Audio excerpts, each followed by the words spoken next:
Pittsburgh, Kansas.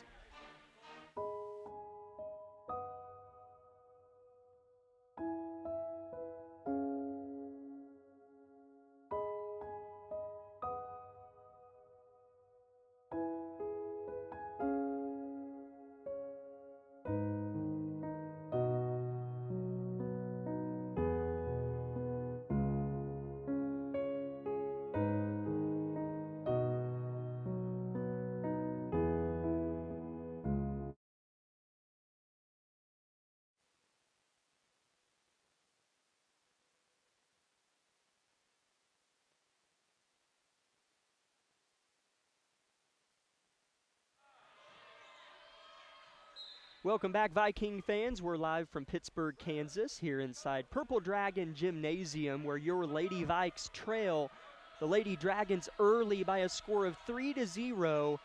Fresh out of a Coach Kroll timeout is Parsons, and they finally get a good look. Make that 2 good looks, but it results in a jump ball that gives it to Pittsburgh. But Coach Kroll was pleased with that possession.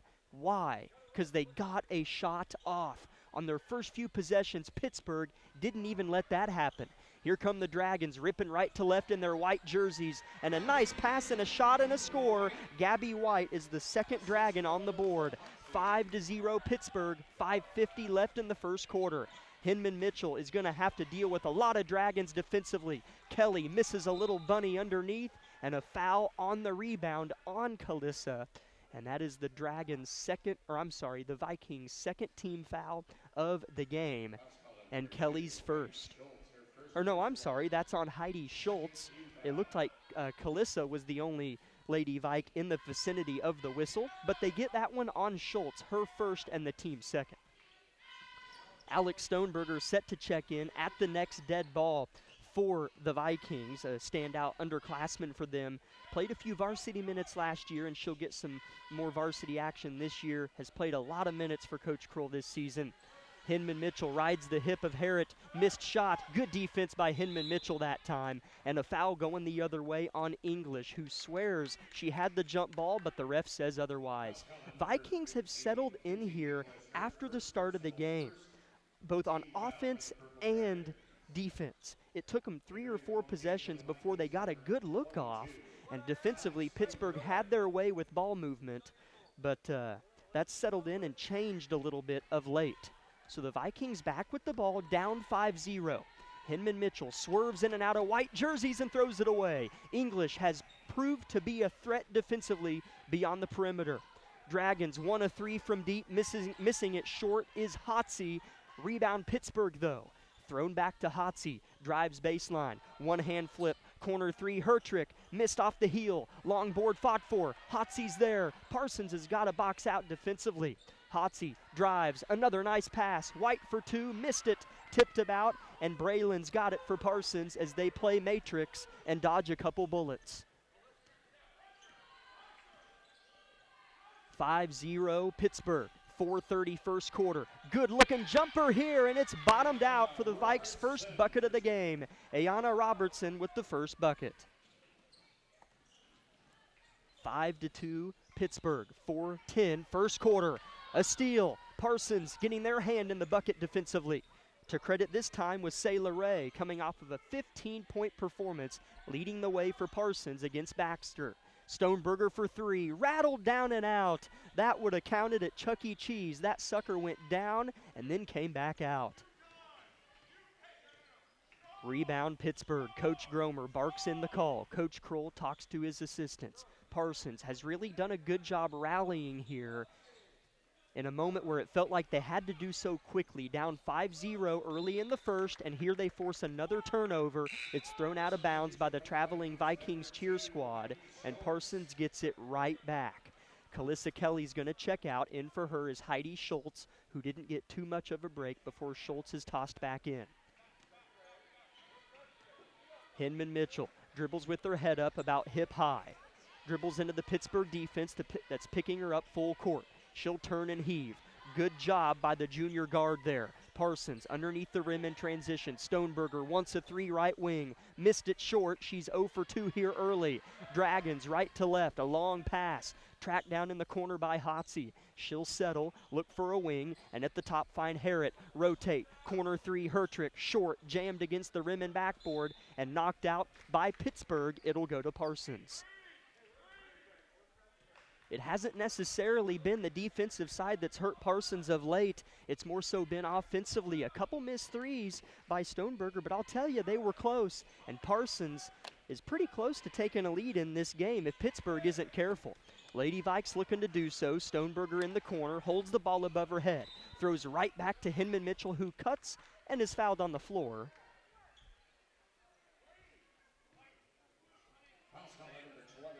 Let's see who they get on Pittsburgh. As the Lady Vikes had the game's first 2 fouls, and Pittsburgh has not taken a lot of time to catch up to them, as that's their second as a team as well. They're going to get Gabby White on that foul.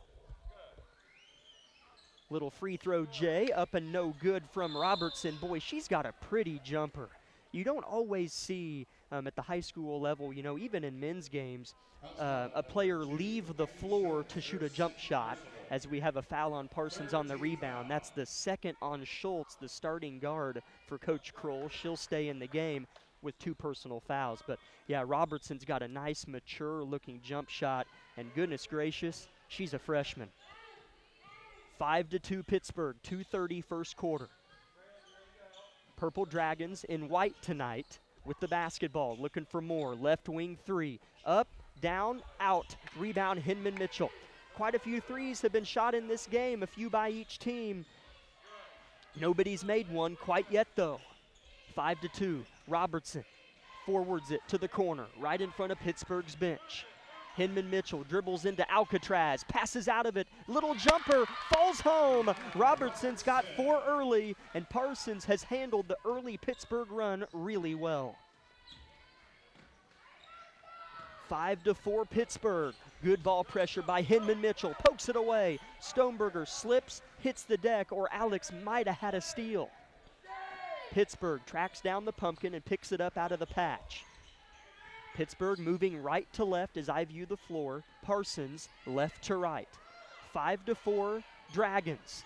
Minute 30 first quarter. 5 seconds on the shot clock. Driving, Hotsy, kicking, shot, short. And is that a shot clock violation? It doesn't matter as the ball went out. All 10 athletes on the floor froze as the ball tumbled out of bounds. Turnover Dragons yet again. Timeout Purple Dragons. 30-second Timeout Purple Dragons. I'll tell you, Coach Kroll's squad has responded nicely. After Pittsburgh went up 5-0, it's been the Vikings that have scored the game's last 4 points. We're going to keep it here, and we're going to thank a few sponsors for allowing this broadcast to take place. Labette Community College, Forbes Hoffman Funeral Homes, Clemens Insurance Agency, Labette Health, Elm Haven Nursing Home and Woodridge Estates, Tank Connection that sponsors our pregame shows, Commercial Bank, Eye Care Associates of Parsons, Doctors Newland, Gilmore, and Ray, and Parsons District Schools. A few other sponsors we will get to later in tonight's broadcast, but certainly a big shout out to everyone that we just named and are going to name off throughout the broadcast. Parsons with the basketball, forced a Coach Gromer timeout. He's become a little frustrated and antsy with his Lady Dragons on the floor. He feels like maybe they should be up more, but Parsons has responded well after an early panic push. As I think Coach Kroll was actually trying to call a timeout there as he had Schultz trapped in the corner, but it's going to be turnover Parsons.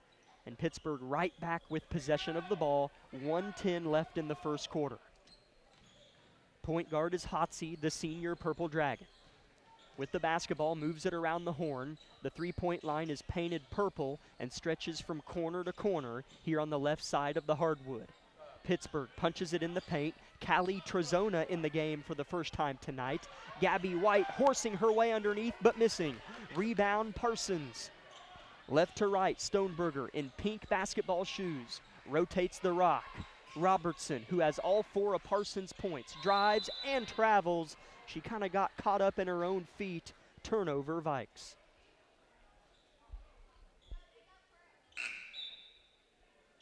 Mackenzie English back in the game for Pittsburgh. She'll snag Ava Harrett, freshman in for senior. As English, the freshman, if you recognize that last name and have been watching Viking basketball for a while, probably remember her brothers, Marquis and Mason, that were a part of the boys program and I believe went on both to play collegiately. Such a good talent, and how good a people is the English family as well. Here's White underneath trying to clean up an English miss. Can't quite do it. Rebound Stoneberger. Parsons can take the lead here in a low-scoring first quarter. Stoneberger has her pocket pick though. Hotsy right to left, gets the lay-in to go off the window.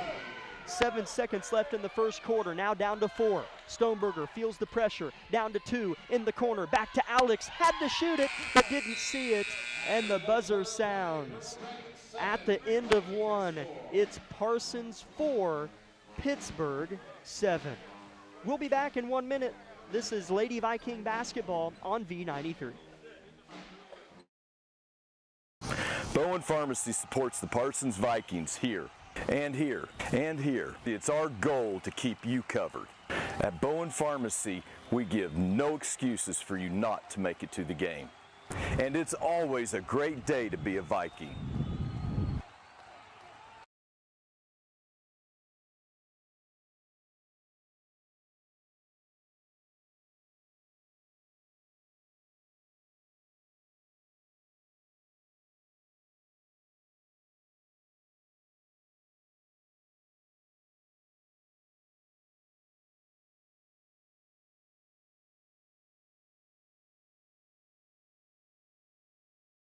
With many years of combined experience, Eye Care Associates of Parsons has set the framework in providing comprehensive eye health examinations for all ages and routine vision care for families throughout the 4-state area. Our optometrists and staff provide remarkable care with state-of-the-art technology to help with diagnosis and management of eye health conditions. Give us a call or visit our website to schedule your next eye exam. Eye Care Associates of Parsons.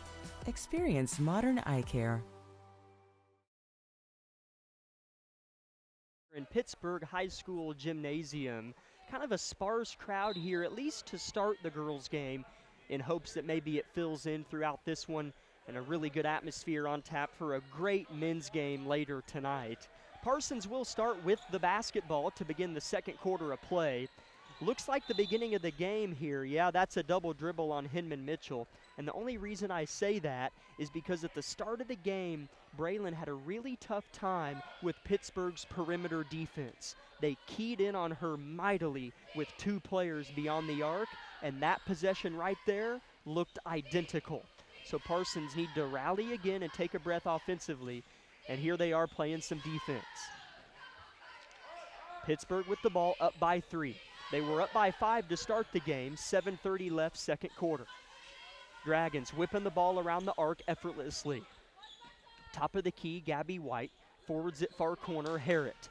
Coach Gromer not happy, wants urgency. 8 seconds, good hands by Parsons defensively. That's Terry Draper, the sophomore that just checked in. Down to 2, the 3, missed. Draper with the board. How about these seconds here to start the second quarter by Terry Draper?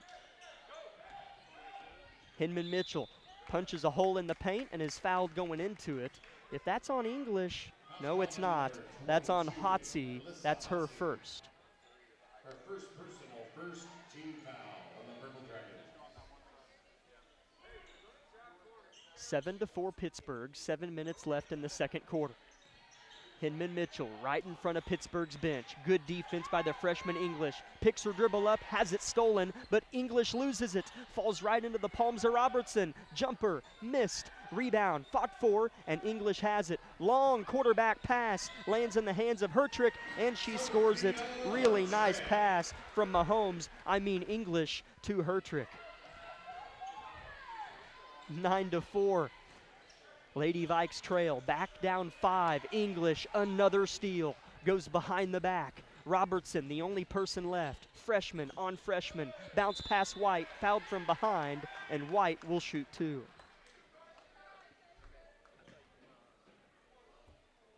see who they tag for the foul on the Lady Vikes. They're going to get that on Sayla Ray, her first and the team's first as well. 9-4 your score. Lady Vikes trail here, 6.5 till the halftime break. First free throw for White, up and missed. Pittsburgh 1 for 3 from the free throw line to start. And if the Vikes can keep this game tight, like the JV game was when we walked into the gym to set up the broadcast, who knows? Maybe missed free throws from Pittsburgh could really help them pull off their first league win here later tonight. Second free throw for White, misses as well. Rebound Robertson. Number 23 in blue, that's your Viking freshman. She'll push, she'll pull, and she'll miss. Rebound Hotsy. Robertson has been the main Vike to get up the best looks tonight, though, and has all 4 of our points. Spot up 3, dies off the front of the rim. English board, tipped out by McKenzie, I think. Yes, and it'll go to Parsons. Boy, Parsons is getting the stops necessary to get back in the game. Offensively, they've just labored a little bit under the heat of this hot Pittsburgh defense. Floater, a long floater, misses. Kelly board, Kelly's fouled, and Kalissa will shoot 2 here. Boy, if Parsons, if they can do just that, you know, I mean, the shots maybe don't have to be pretty, but if you can fight for the offensive board and go right back up, get to that free throw line, knock these things down, and limp your way back in this game. Kelly's first free throw is up and rattles home. They get Ava Harrett for her first personal foul for Pittsburgh. Kelly's second free throw is heaved and misses just a touch off to the left. Pittsburgh's done a nice job pushing pace tonight. English and her outlet passes have been on the money. Pittsburgh, though, a little bit out of my vision here. Oh, we have a Parsons steal. Left to right in transition. Terry Draper misses the lay-in. It's fought for on the deck. Robertson from 4, missed it. Rebound English. And does Parsons force a jump ball? They do, but it'll stay with the Purple Dragons. It's 9-5 Pittsburgh with 5:30 left in the second quarter. And number 31, A.G. Miller. Substitution for the Vikings, number 22, Alex Stoneberger.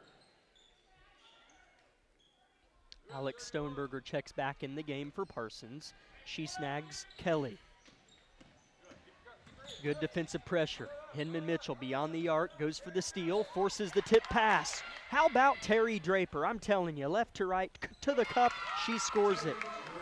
Terry Draper has provided what Parsons has needed.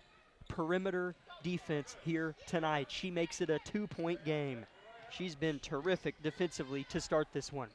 Wide open 3 for Pittsburgh on this end, though. Misses short from Mantooth. Offensive rebound and putback missed as well. Third attempt is successful. Sophia Hertrick gets it to go.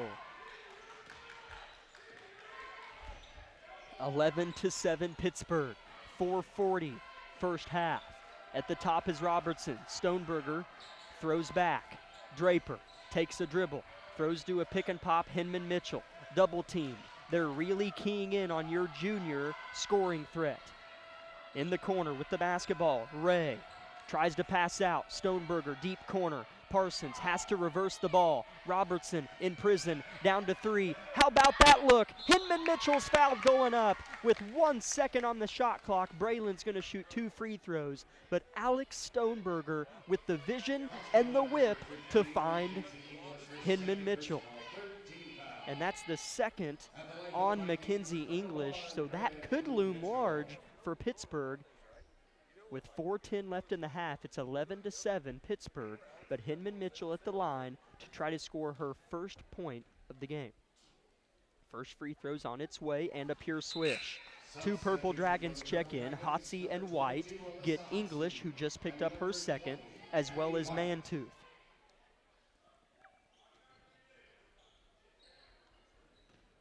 Hinman Mitchell to make it a 2-point game yet again. And she missed it strong. Rebound White. Gabby White, to me, has been the most dominant force inside for Pittsburgh early. I've seen Parsons have a little bit of troubles with number 20 in White so far. No pun intended, but Gabby White, in White, has really done a nice job here tonight. 11-8 your score, Pittsburgh in front. 4 minutes till halftime. Hotsy with the basketball, passes the purple P that is the Pittsburgh logo at center floor. Sheds off to the far corner. Pittsburgh still working the floor right to left. Parsons left to right. Stoneberger with the steal. Parsons has racked those up in the second quarter.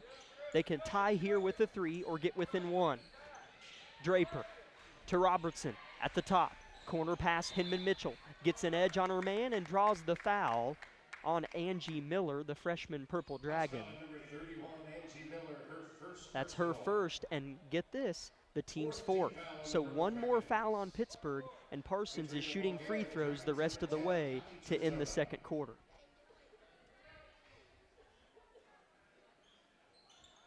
Ball is thrown in, right back to Braylon, in position, scores it! Leaning into the body of a Purple Dragon, she gets it to go with the right hand. 11-10, Pittsburgh only up 1. How do the Purple Dragons respond? Ball in the corner, Harrett. Thrown back, Hotsy, and she's fouled by Ray. That's just the second team foul on Parsons, though. Doesn't really hurt you. That is the second, though, on Ray, as Kalissa Kelly rises to her feet. Oh, nope, she's not going to check in. Looked like Kelly was going to check in, but she'll have a seat on the white padded chairs here right in front of me. About 7 feet from me is the Parsons bench. 3:15 till half, Pittsburgh 11, Parsons 10. 3-point shot from the corner is bottomed out by Ava Harrett, her first points of the game. Pittsburgh needed that desperately. They go back up 4. Parsons has been better offensively in this quarter. They'll drive, shoot a floater, miss it short. Offensive board is missed, but Robertson is fouled, and the freshman will shoot 2.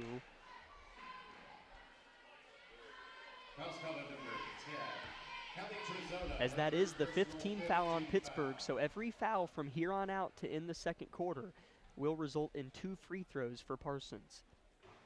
First free throw is up and short for Robertson. She's looking for her 5th point from the line.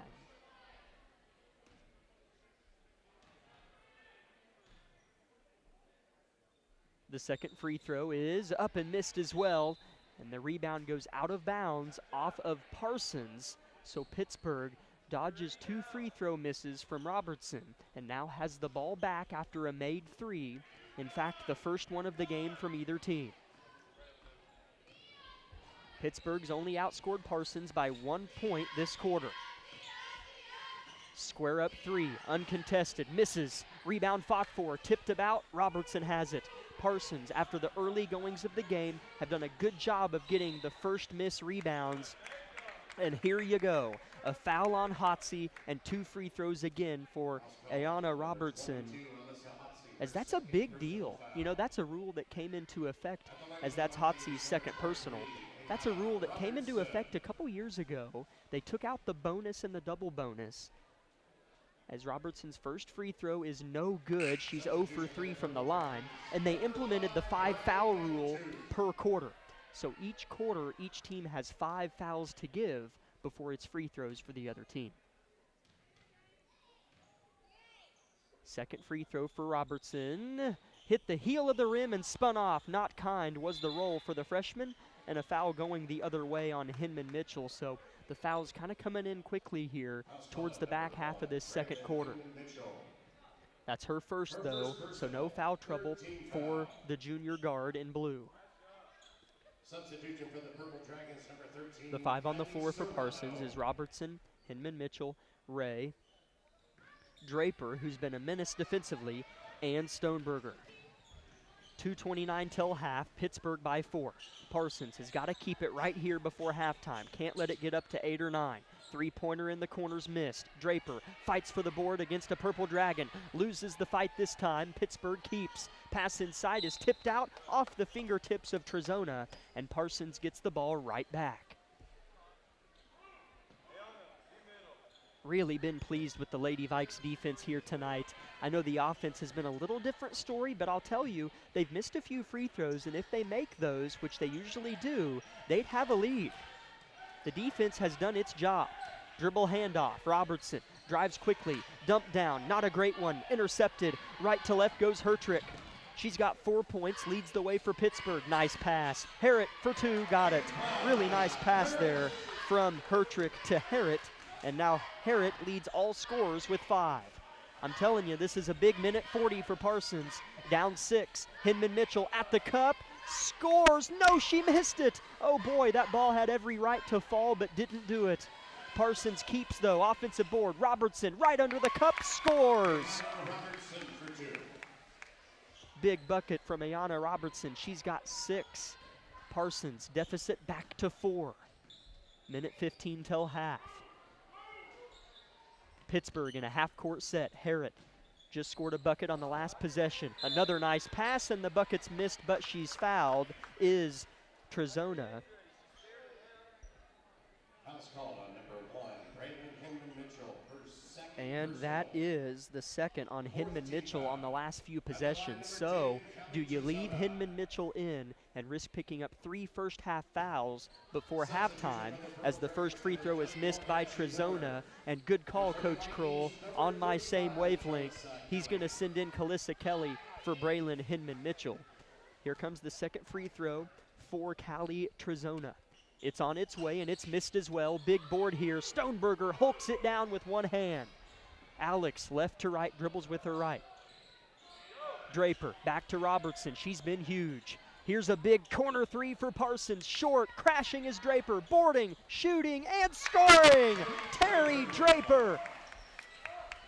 Big time board and bucket, cuts it to 2. Big defensive stand here for Parsons if they can get it. 16-14, little jumper for Pittsburgh. Squirts off the backboard, no good. Parsons has it. They can hold for 1 if they want, only down 2. Kelly at the free throw line is going to go for the tie and get the tie! Kalissa Kelly bangs it home. It's 16-all in Pittsburgh. You can kind of feel some tension building on the side of the purple team. Parsons is walking with some swagger, and now a foul underneath on Kelly and 2 more free throws for Trezona. But it might not end up being a bad foul. She's 0 for 2 from the line. That's Kelly's first, doesn't hurt, and now Parsons should get the last shot to end the half.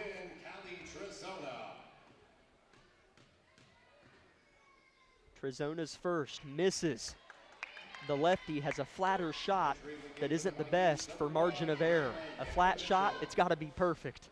As Hinman Mitchell checks in, Coach Kroll really flexing his coaching skills here, sending in his offensive player for probably the final possession. Second free throw does go in for Trezona, and now Pittsburgh leads by 1 with 15 seconds left in the half. Parsons, should they score, can go into the locker room with a lead. Ball goes in. Hinman Mitchell, left to right, dribbles with her head up and surveys the floor. Clock hasn't started, and now they finally start it. Down to 12 seconds. Hinman Mitchell mans the ship for the Vikes on this possession. Not sure what to do here. Down to 5. Hinman Mitchell is going to have to take it. Nope, she'll pass, and it's tipped out by Parsons. Oh, boy. And it'll be Pittsburgh ball. Not the prettiest of possessions for Parsons there to end the half. Didn't look like they knew maybe what they desired on that try. Pittsburgh throws it in, and I don't think they're going to get a shot off, and they don't. But what a job by the Lady Vikes. Started out down 5-0, got back in it, down 5 again, tied it, and now they're only down 1 at the halftime break. 17-16 is the score. Pittsburgh in front at the intermission. Let's step aside for 3 minutes and come back with the Eye Care Associates of Parsons halftime show. Life is about movement, and the human body is like any high-performance machine. When miles add up, parts wear down, and that's when pain begins, and here's where it ends. At Labette Health, our nationally recognized orthopedic and sports medicine surgeons use advanced techniques to reduce recovery times and relieve pain for miles to come. Feel like new again at Labette Health in Parsons, Kansas. For more information, go to labettehealth.com. Discover what you've been missing in Parsons, Kansas. Curious Minds Discovery Zone, a children's museum that inspires a love of learning, with hands-on exhibits for all ages to imagine, create, learn, and discover. Kids enjoy looking through microscopes, building on our magnetic ball run wall, creative play in our doctor's office or grocery store, and lots more. Discover, explore, Parsons, Kansas. Hi, I'm Shelby, one of the pharmacists at Bowen Pharmacy. Not only do we keep you up to date on your COVID and flu vaccines, but we also offer pneumonia, shingles, hepatitis, meningitis, tetanus, and whooping cough vaccines. Based on the latest CDC guidelines, we can recommend the vaccines to keep you and your family healthy. Thank you for always choosing Bowen Pharmacy. We're here today and we'll be here tomorrow.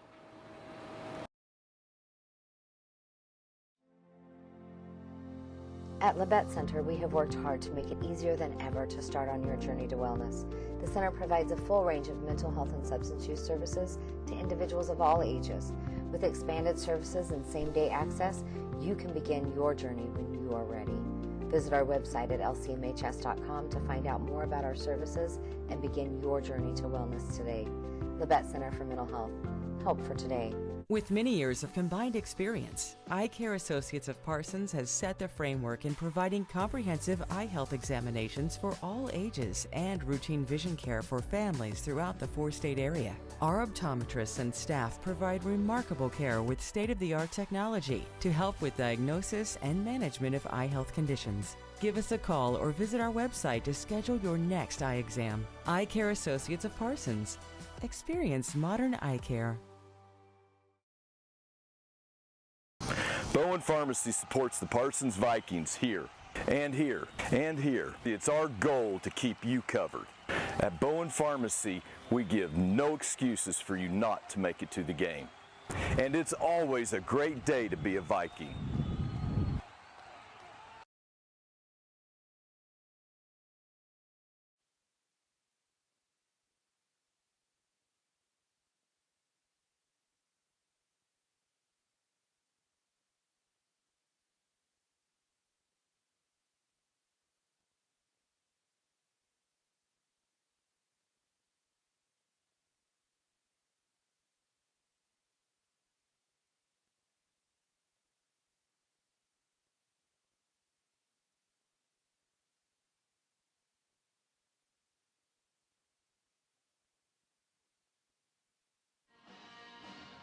Welcome into the Eye Care Associates of Parsons, Doctors Newland, Gilmore, and Ray halftime show live from Pittsburg, Kansas, where the Lady Vikes did well to fight their way back to just a 1-point deficit at the halftime break behind the Lady Dragons of Pittsburgh, 17-16.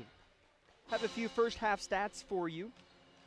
A lot of different scores from both of these teams. Pittsburgh had 6 and Parsons had 4 different players that scored the ball in that first half. We'll start with Pittsburgh. Ava Harrett led the way with 5 for Coach Gromer's team. Behind her was Sophia Hertrick with 4. Mackenzie English with 3. Gabby White and Alyssa Hotsey each had 2. And Callie Trezona had 1. For the Lady Vikes of Parsons, it was freshman Ayana Robertson who had 6 and missed 4 free throws. And I don't say that like, oh, she missed 4 free throws. I say that like she had 10 points in the first half dead to right. I mean, those are free throws that, you know, she's a good free throw shooter. She's going to make probably 3 out of 4 of those most every time. So Ayana Robertson was a big piece of the Lady Vikes offense in that first half. She had 6. Terry Draper had 4 points, all in the second quarter, and maybe more so than those 4 points of importance was her defensive prowess defensively, getting in passing lanes, intercepting passes, finishing off partial steals where the ball was just tipped, she'd take the whole darn thing. So Terry Draper, nice job in that second quarter, big spark for this team when they needed it. Kalissa Kelly had 3 points and hit the floater that tied it for Parsons. And those, or no, yeah, so Hinman Mitchell had 3, Robertson had 6, Kelly had 3, and Draper had 4 for Parsons. So those are your 4 Lady Vikes scores. At the end of the first quarter, it was Pittsburgh 7, Parsons 4. And in the second quarter, it was your Lady Vikes that righted the ship on the rocky waters. 12-10, they outscored Pittsburgh. I'd like to take a moment here as part of the Eye Care Associates of Parsons halftime show and finish thanking a few of our sponsors that make our broadcast possible. The Bartlett Co-op, Labette Center for Mental Health Services, Community National Bank, Wood Insurance Center, Strategic Partners, Roy's Auto Service, Bowen Pharmacy, the Parsons Educational Foundation, Labette Bank, Snyder Lawn Care, Olson Ace Hardware, Preston Page Shelter Insurance Agent, and SEK Orthopedics Doctors Mosier and Meister. Now we'd like to turn our attention and take a look back at maybe how the first month of the SEK League play has gone for other girls teams in the SEK. So here are your SEK girls rankings from top to bottom. In first place, you have Coffeyville, the Golden NATO, 5-0 in the SEK. Boy, what a good thing they have done over there in Coffeyville with both programs, but in particular, this girls program is a force to be reckoned with, and they played good opponents in their mid-season tournament last week, and they're coming off of a win over Belle Plaine, 65-34. Coffeyville is off tonight. And right behind them, nipping at their heels, in fact, these two teams play on Friday, is the Labette County Lady Grizzlies under Coach Brianna Vollmer. Sub-state champions last year was Labette County. They are 4-0 in the league this year. And they just took second place in the Burlington Invitational, lost to the defending 3A state champs Silver Lake 70-60, and Labette County is off tonight as well. In third place, Coach Stepp's squad up there at the Fort Scott, 3-1 in the SEK League, with that one loss coming to Coffeyville. Tonight, Fort Scott plays at Girard, a team that was undefeated before playing in the Burlington tournament for the first time this past week. They took third place at Burlington, did Girard. And Independence, the Lady Bulldogs, are tied for fourth place with Pittsburgh, both 2-3 in the league. Independence is off tonight, and Pittsburgh, of course, is part of this matchup here before us tonight. Parsons is 0-4 in the league, but coming off of their first win of the year against Baxter Springs, 60-33. Chanute is coming up the rear in the SEK under Coach Fox. Typically a really nice program, but maybe just a little bit of a growing pain or building year this year for him over west at Chanute. They are 0-5, and tonight they play at Wichita Trinity Academy. So again, top to bottom, here are your first through seventh place teams in the league. Coffeyville, Labette County, Fort Scott, Indy, Pittsburgh, Parsons, and Chanute. Second half in 30 seconds. This has been the Eye Care Associates of Parsons halftime show.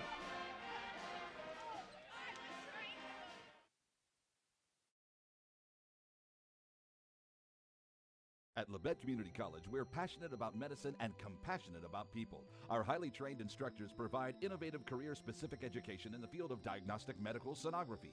Do you already have an associate or bachelor's degree in healthcare? Earn an additional certification in sonography.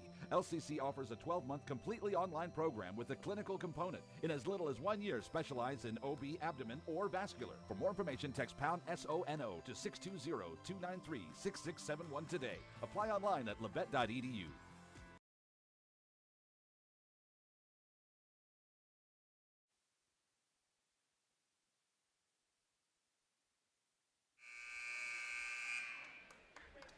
There's the end of the halftime buzzer, and you know what that means. Second half play is just moments away.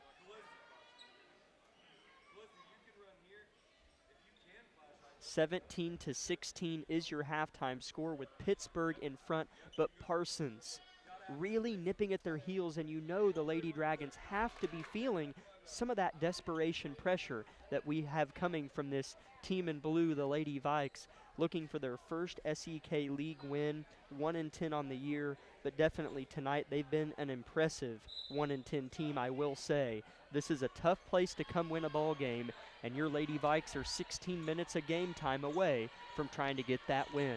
Alex Stoneberger gets the start to begin the second half of play here. Terry Draper and Heidi Schultz are going to come off the bench.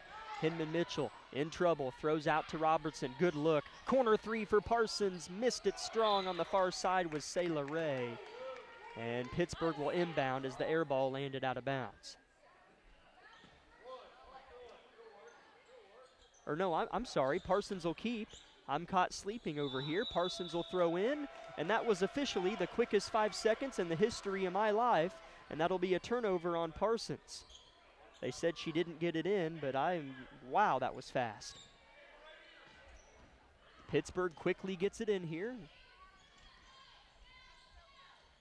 All the way on the other side of the floor, left to right, Pittsburgh works. Nobody defends the Purple Dragon, Hotsy, but she misses the three off the heel. Rebound, Hinman Mitchell of Parsons. 17-16 Pittsburgh. Parsons wants their first lead of the game. Moves it inside. Robertson downhill, stops her momentum, pulls up and missed it deep. Ray tries to force a jump, but Mackenzie English rips it away. Long pass up ahead and a foul called on Stoneberger, and Hertrick will shoot 2 free throws.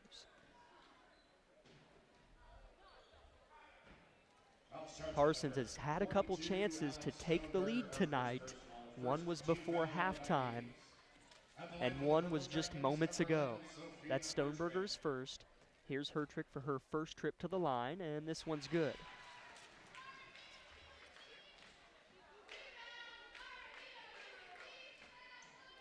(18-16) Purple Dragons. Coach Gromer watches on, as does Coach Kroll.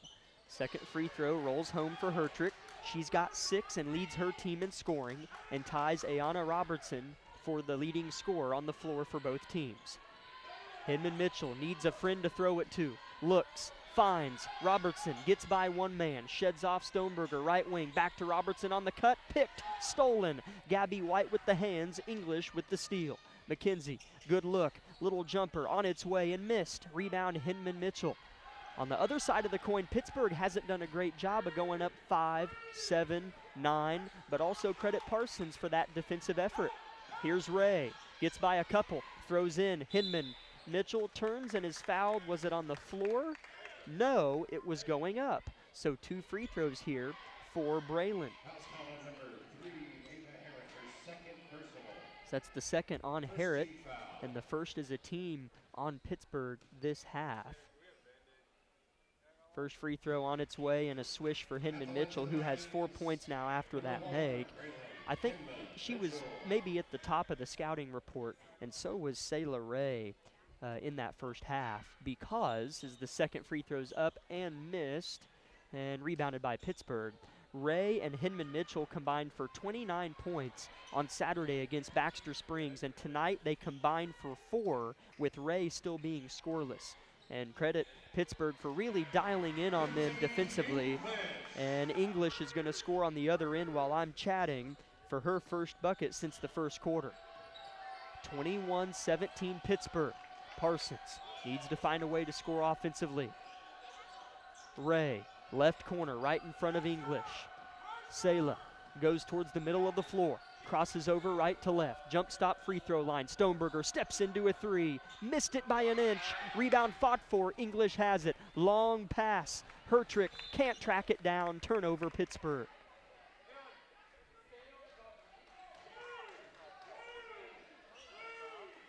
(21-17) Pittsburgh. 5:40 left in the third quarter.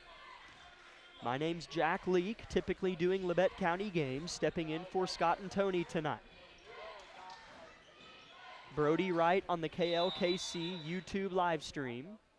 And Coach Kroll's going to call a timeout here as he wants to reassess things offensively. Parsons 17, Pittsburgh 21, 5:20 left in the third quarter. We will be back in 30 seconds on V93. At Labette Center, we have worked hard to make it easier than ever to start on your journey to wellness. The center provides a full range of mental health and substance use services to individuals of all ages. With expanded services and same-day access, you can begin your journey when you are ready. Visit our website at lcmhs.com to find out more about our services and begin your journey to wellness today. Labette Center for Mental Health. Help for today, hope for tomorrow.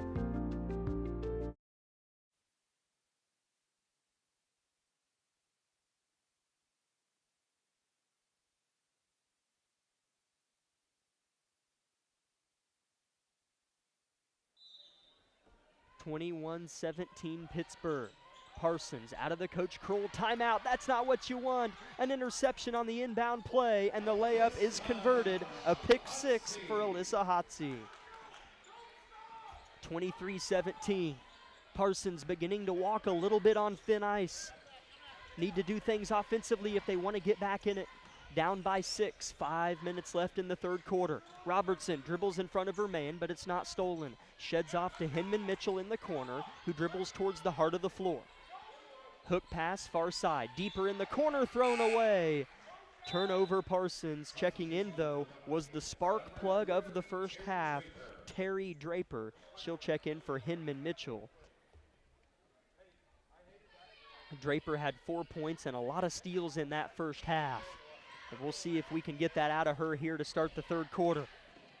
Hotze downhill, confident shot, misses. Gotta be a foul on English, but they don't call it as it goes out of bounds, and Parsons gets it right back.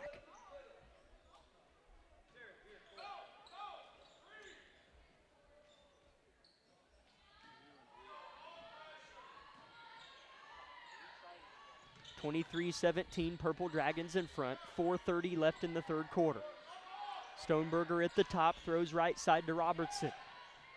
This defense for Pittsburgh has been mighty, and it proves to be so yet again. English misses the lay-in. Good contest defense by Stoneberger. She didn't foul, but defended well. Long pass, though. Guess what? Intercepted by Hotze. Left to right, number 22 blitzes. Sheds off to English. Looks to drive with the left hand. Swim move. Up, under, hook shot. Good. That was pretty from the freshman Purple Dragon. 25-17, Parsons facing their largest deficit of the game. How does a 1-10 team respond to an 8-point deficit on the road? Here we go. Parsons with it, 3:45 left in the third quarter. Ray, yet to score tonight. Been keyed in on defensively. Kelly in the paint. Robertson pulls up, misses short, perhaps more open than she thought she would be. English, long quarterback pass, left hand layup, good, and the foul. Hertrick gets it to go and the harm, and she's up to 8 points, looking for number 9 from the line here in a moment. Number 22, Alex Stoneberger, her second personal. That's the second on Stoneberger and the second on Parsons as a team. Schultz and Hinman Mitchell check in for Stoneberger and Robertson. At the line for the Purple Dragons, number 11, Sophia Hertrick. To make it an 11-point lead, no. Rebound White, her putback is missed. Backside board, Hotze, she misses. White for attempt number 3, she's fouled. And now Parsons getting a little bit beat down now on the glass. And Gabby White's gonna go to the line to try to pop it to a dozen for Coach Gromer's Dragons. At the line for the Purple Dragons, number 20, Gabby White. First free throw for White. A patient routine the senior has. First free throw is good. Both teams have labored a little bit from the free throw line.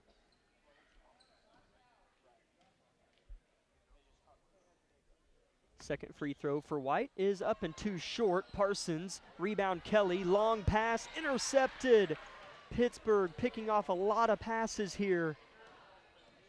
Parsons just throwing some long ones. Low-hanging fruit for Pittsburgh to snag out of the tree.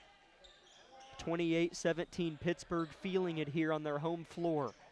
They were only up 1 at half and have won the first 5 minutes of the third quarter by 10 points. Harrett, under the screen goes Ray. Three-pointer heaved and missed. Rebound English, though. Parsons getting beat on the glass in the second half. Shot clock is reset. White calls for it, tries to muscle one up, and a jump ball is called. It'll stay with Pittsburgh, though. Robertson checks in. Trezona checks in for Pittsburgh. Robertson for Parsons. Kelly's going to check out for Parsons.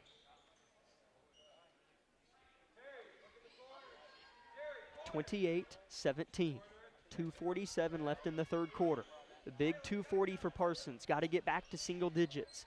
English fades, fires, and misses. Robertson board. Draper, right to left. Dribbles with her right hand. Looks for somebody. Has it stolen. Hotsy made her pay. English looks for a cutter. Finds Harrett. Finds White. That's pretty, but they miss. Rebound fought for, and a foul on the floor on who? Is he going to give him 2 free throws on that? I think he is. I'll be darned. It did not feel like Gabby White was going back up with that thing, but they say she was, and 2 free throws for White coming up.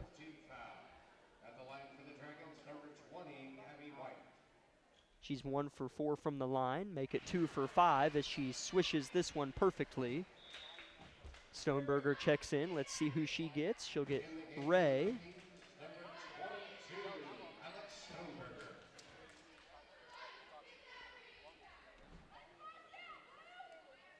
29-17. Pittsburgh adding to their largest lead of the game, potentially here. They do. White, nylons both the free throws.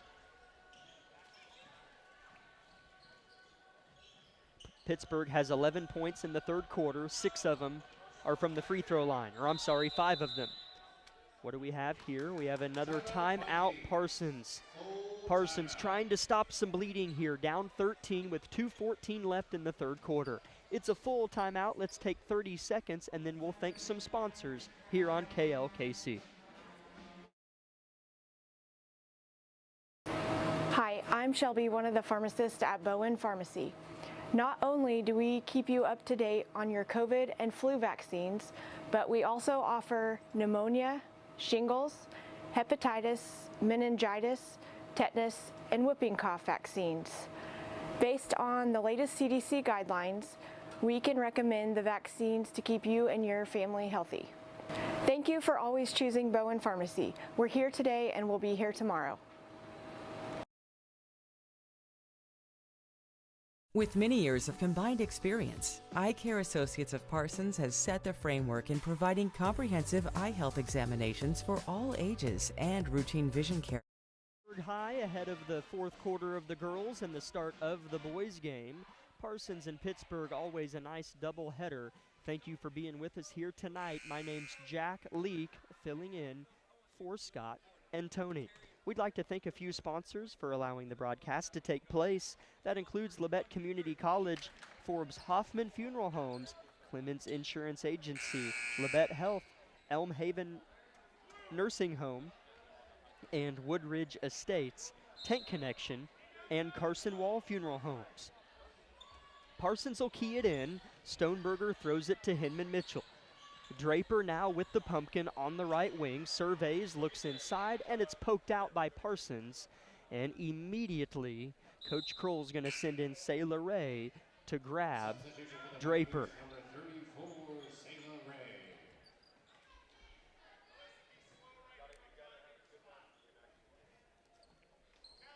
30-17 your score. Parsons has been the team this quarter that's racked up the fouls. In the second quarter, it was Pittsburgh, mainly in both cases due to rebounding and going back up with the basketball. Pittsburgh's done a good job of that in the second half here. Trezona throws to Hotsy. Not a great one, nearly picked off, but somehow Hotsy keeps it for Pittsburgh. Downhill, Harrett off the glass bucket and the foul again. And Pittsburgh slowly busting this one open. Foul called on number 34, Sayla Ray, third personal. 15 foul on the Vikings. And as you might have been able to hear in the background, that is the 5th team foul on Parsons. So 2 free throws for Pitt from here on out in the last minute and a half of the third quarter. That's 3 on Sayla Ray. Parsons with the basketball. A pass tipped by Harrett and goes out of bounds.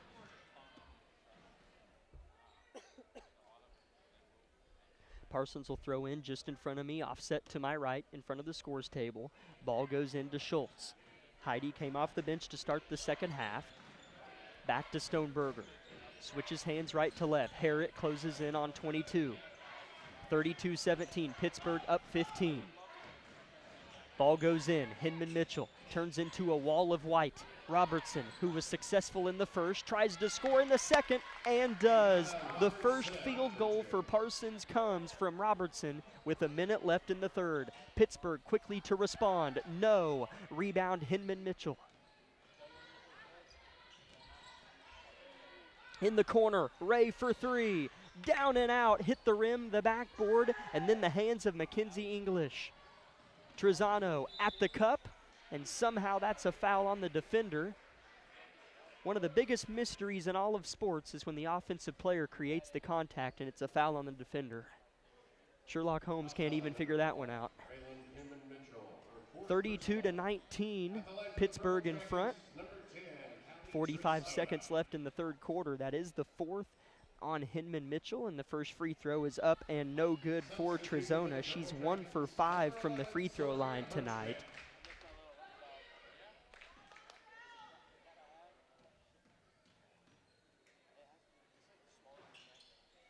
(32-19), and I might have missed something there. I think Pittsburgh got a rebound and scored. I don't know. I might have to go look back at the tape there. Forgive me, I'm not sure. I'll go look. 34-19 is the score now. Pittsburgh got 2 points. I didn't see how. With 20 seconds left in the third quarter, Parsons has it. Hinman Mitchell in the paint, throws over her head to Robertson. Drives baseline, surveys, is pushed out, and it'll go out off of English, and Parsons will inbound under their own rim.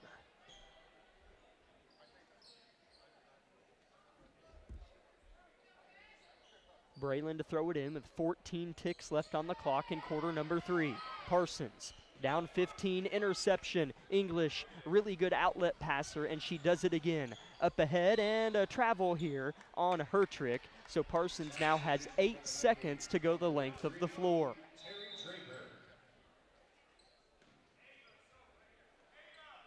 Stoneberger will throw it in to Hinman Mitchell with 7.9 seconds left in quarter number 3. Braylon touches it, clock runs. She's got to go. 4 seconds, down to 2. Dribbles with the right, forwards it, and Parsons doesn't quite get a shot off. And at the end of 3, it is Parsons 19, Pittsburgh 34. Back in 1 minute with the fourth and final stanza from Pittsburgh. With many years of combined experience, Eye Care Associates of Parsons has set the framework in providing comprehensive eye health examinations for all ages and routine vision care for families throughout the 4-state area. Our optometrists and staff provide remarkable care with state-of-the-art technology to help with diagnosis and management of eye health conditions. Give us a call or visit our website to schedule your next eye exam. Eye Care Associates of Parsons. Experience modern eye care. Life is about movement, and the human body is like any high-performance machine. When miles add up, parts wear down, and that's when pain begins, and here's where it ends. At Labette Health, our nationally recognized orthopedic and sports medicine surgeons use advanced techniques to reduce recovery times and relieve pain for miles to come. Feel like new again at Labette Health in Parsons, Kansas. For more information, go to labettehealth.com.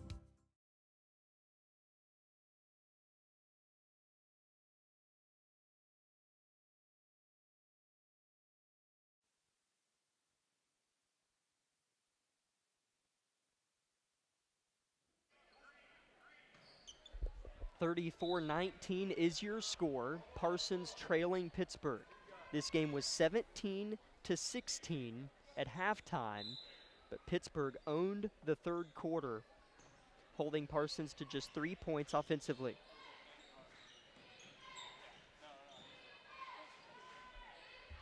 Parsons wants their first 3 of the game and can't quite get it from the far corner from Ray. Goes out of bounds off the Vikes, and it'll go to Pittsburgh.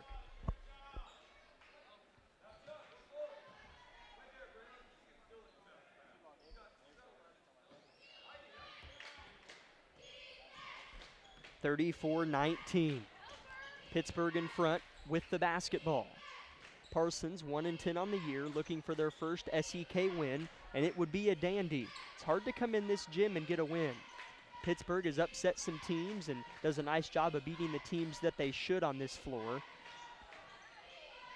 English, short corner, head fakes, drives, misses, rebound fought for. Hinman Mitchell has it, and she'll keep it and waltz the ball up the floor, right to left. Comes near side Stoneberger, dribbles back to where Hinman Mitchell was, loses the dribble but gets it back. Taking swipes at it are Pittsburgh defenders. Hinman Mitchell gets on the backside of the defense. Ray, right underneath the rim, back to Alex. Stoneberger, one dribble kick. Hinman Mitchell, swim move. That was pretty, and she's fouled going up, and Hinman Mitchell will shoot two here. A promising offensive set for Parsons right there. Got the ball on the other side of the perimeter defense. So often in the third quarter, that ball didn't get past that front layer of the onion, but on that possession, it did. First free throw for Hinman Mitchell is up and missed. Pittsburgh's a team that's kind of had their wins this year sandwiched in between 2 or 3 losses, so it's been a roller coaster of a year for Pittsburgh. Looking for a win tonight would make it 2 of their last 3, as Hinman Mitchell misses both of these free throws. Pittsburgh quickly the other way. Is that a charge? Oh, he gives her the and one. I thought he was going to call a charge on Ava Harrett, but she's going to get the and one play. And Harrett slowly having a nice night here on her home court. She's up to 9, looking for point number 10 right here. That's the 4th on Sayla Ray. She'll stay in the game with 6:40 left. Vikes down 36-19. The and one free throw for Harrett is good, and the senior has herself a double-digit night. 37-19, Pittsburgh. Kelly from the free throw line misses the J. Crashing is Stoneberger, getting the board, tries to pass off underneath. Hinman Mitchell cleans up the mess and shouts finally as she gets back to play defense as she's up to 6.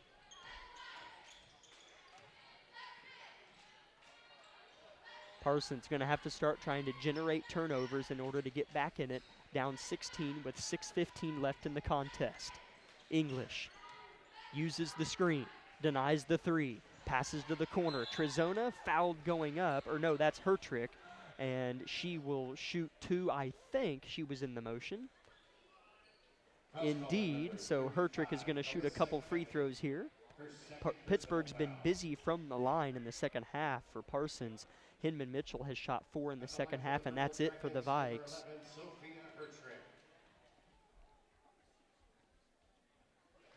Substitution for the Vikings, number 23. Pittsburgh outscored Parsons as the free throw is good for Hertrick. Pittsburgh outscored Parsons 17-3 in that third quarter, and depending on what the outcome is in the fourth, that third quarter might tell a lot of the tale. Second free throw up and good as well for Hertrick. 39-21, Pittsburgh with their largest lead of the game. Hinman Mitchell feels her defender with her offhand and dribbles with the right. Stoneberger looks to reverse the basketball, but Pittsburgh clouds her vision. She gets it there. Hinman Mitchell now punches a hole at the free throw line, dribbles out. Ray, corner 3 on its way, swish! And Coach Kroll wants a timeout. The first three-pointer of the game comes from Sayla Ray from the near corner. A full timeout from Coach Kroll. Let's take a 1-minute break on V93.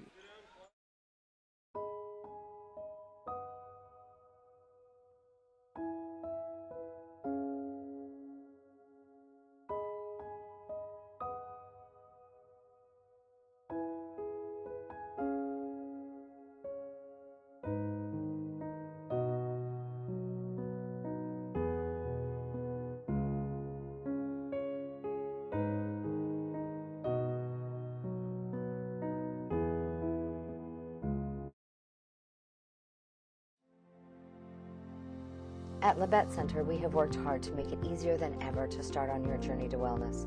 The center provides a full range of mental health and substance use services to individuals of all ages. With expanded services and same-day access, you can begin your journey when you are ready. Visit our website at lcmhs.com to find out more about our services and begin your journey to wellness today. Labette Center for Mental Health. Help for today, hope for tomorrow.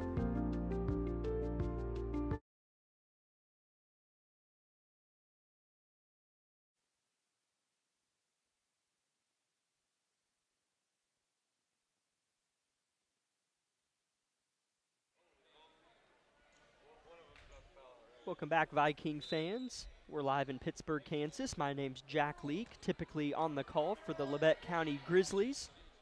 Filling in tonight for the Parsons crew. Lady Vikes just hit their first 3 of the game, Sailor Ray, and now they're playing defense here, down 15 to Pittsburgh with just over 5:20 left in the game. 15 seconds on the shot clock for Ava Harrett and company for Pittsburgh, and the three-pointer falls for Ava Harrett. Nobody took on the assignment of Ava Harrett on that possession. Here's a foul on Alyssa Hotsey going for the steal, and that will be Pittsburgh's just second team foul of the fourth quarter, and Hotsey's up to 3 personals now. 42-24, Pittsburgh back up 18, matching their largest of the game. 5 minutes left in the game. Parsons, this is probably one of their last attempts here to make to try to get back in it. As if that ball wasn't tipped, it's a turnover. I can't tell from where I sit. I'm court level right behind Parsons' bench, and it must have been tipped by Pittsburgh because Hinman Mitchell just threw it in. Braylon gets downhill. That's an aggressive move. Missed the layup. Rebound English. McKenzie, head up. Ives, pass. Long side. Trezona forwards it. White under the cup. No foul. Oh, well, spoke too soon. There's a foul. And 2 free throws for Gabby White here. She's shot quite a few tonight. Only made a few of them, but she's shot 8, I'm sorry. Terry Draper checks in for Sailor Ray, who just checked out with her 5th personal. Substitution for the Vikings, number 3, Terry Draper. Nice job by Sailor Ray to hang in there. You know, it wasn't her night offensively, but she hung in there and got a 3-pointer to fall just a little bit ago before fouling out just a second ago. And the first free throw for Gabby White is good.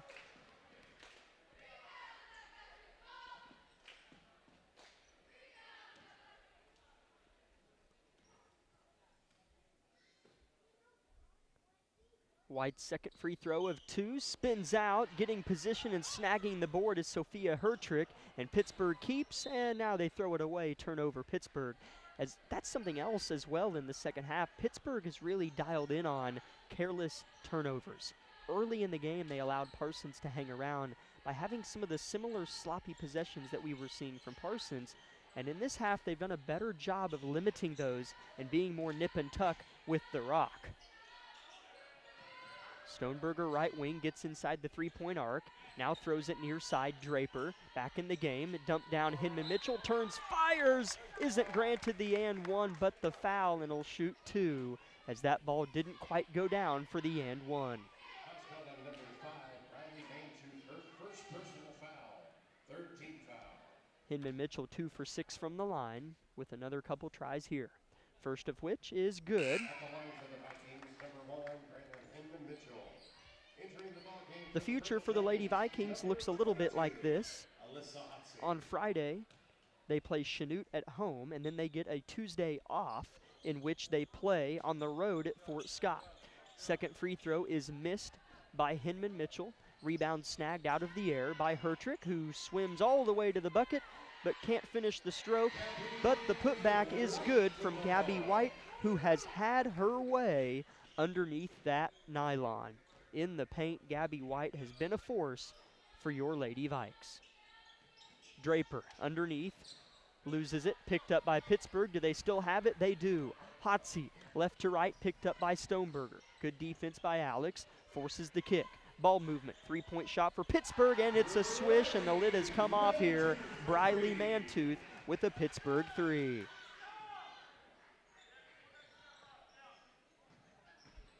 Lead up to 22 for Pittsburgh, their largest, and a foul on Pitt here on this possession on the far side of the floor. So again for Parsons, This is a team that going back to Tuesday, January 14th, out of break, they haven't had a game or a night off, rather. Three-point shot for Parsons misses. Pittsburgh still sinking the fangs into the neck of Parsons here, and here's a bucket plus the foul on that end of the floor, and that'll just pop it up more and more, that lead. An and one for Sophia Hertrick. But Parsons, since coming out of Christmas break on January 14th, they played January 14th, 16th, 21st, 24th, 25th, tonight the 28th, and then they play Friday the 31st before finally getting the first Tuesday in February off. So this Parsons team, I mean, tonight is their 4th game in the last 7 days. So, you know, they have really exhausted themselves this month of January. As Parsons comes up ill on their attempt and Pittsburgh can't convert on their try in transition. Up by 24 on your Lady Vikes, and we have a travel on Pittsburgh. And multiple Parsons Vikings are about to check in here. We'll get those named off to you here in just a moment. For the Vikings, number 15, number 33, Checking in for Parsons and on the floor remains Terry Draper, and on to join Draper is number 15, a sophomore, Michaela Farrow-Gitman, number 24, a freshman, Lexi Jones, number 25, sophomore, Maddie Boss, and number 33, another sophomore, Ava Durkin. With 3 minutes left in the game, it's 49-25 Pittsburgh, and it has been all Purple Dragons in the second half. This game was a one-point affair at the halftime break. Draper, the lone Vike to stay in the game after the load of subs. Parsons throws it right into the paint, and a shot is up and missed by Durkin, and the putback is as well. Parsons, though, the reserves fighting hard on the floor. Pittsburgh has it coming away left to right. Hotsey seemingly has come away with every rebound, and transition push tonight for Pittsburgh. Hotsey's been really good. This Pittsburgh team is a good team. Really nice guards, and Gabby White's a good big for them. English, a good forward. Here's a drive and a charge called on Pittsburgh here for the closing couple minutes of the fourth quarter.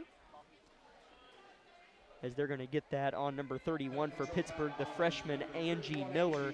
As you know, you have Angie Miller getting minutes for Pittsburgh, Mackenzie English, a really nice freshman that starts for Coach Gromer. So the freshman also looks secure for the women's program here at Pittsburgh. Parsons with the basketball and another pick and a near steal. Now it is taken away. Harrett to Hotsey for three. Good. It's been Pittsburgh, and did I mention Pittsburgh in the second half? 52-25, Parsons with the basketball.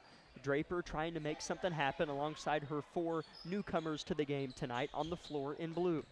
Near side with it is Boss. Double team, turns, throws, interception, caught by Miller, who just picked up the charge foul a little bit ago. And here's Draper with a steal, trying to finish the touchdown, and she does. She scores it. The steal and the score for Terry Draper. That's something she did in the second quarter to really help get Parsons back in the game before half. And we saw another glimpse of that just a second ago. Trezona at the cup, scores, and Callie Trezona probably happy to see her first field goal fall down as she finished the night 1 for 6 from the charity stripe. Draper looking for her 4th point on the last 2 possessions, and she finds it hanging in the bottom of that nylon. Draper up to 8 points. Timeout Pittsburgh. Is it for subs, or is he going to take the 30 seconds? Looks like he's going to take the 30 seconds to talk over with his new substitutions to come in on the back end of the break. Since the game's almost over, we'll go ahead and keep it here. It's Pittsburgh 54, Parsons 29. Again, at halftime, your score was Pittsburgh 17, Parsons 16, and you could just kind of feel that Parsons has been here before. When Pittsburgh started to pull away, Parsons didn't show that same grit that they did early. Unfortunately, you could kind of feel that this is a team that's familiar with having a team kind of pull away a little bit. I don't think they quit trying any harder. I just think that grit that was there early wasn't there late. That's all I'm saying. 54-29 the score. Pittsburgh in front.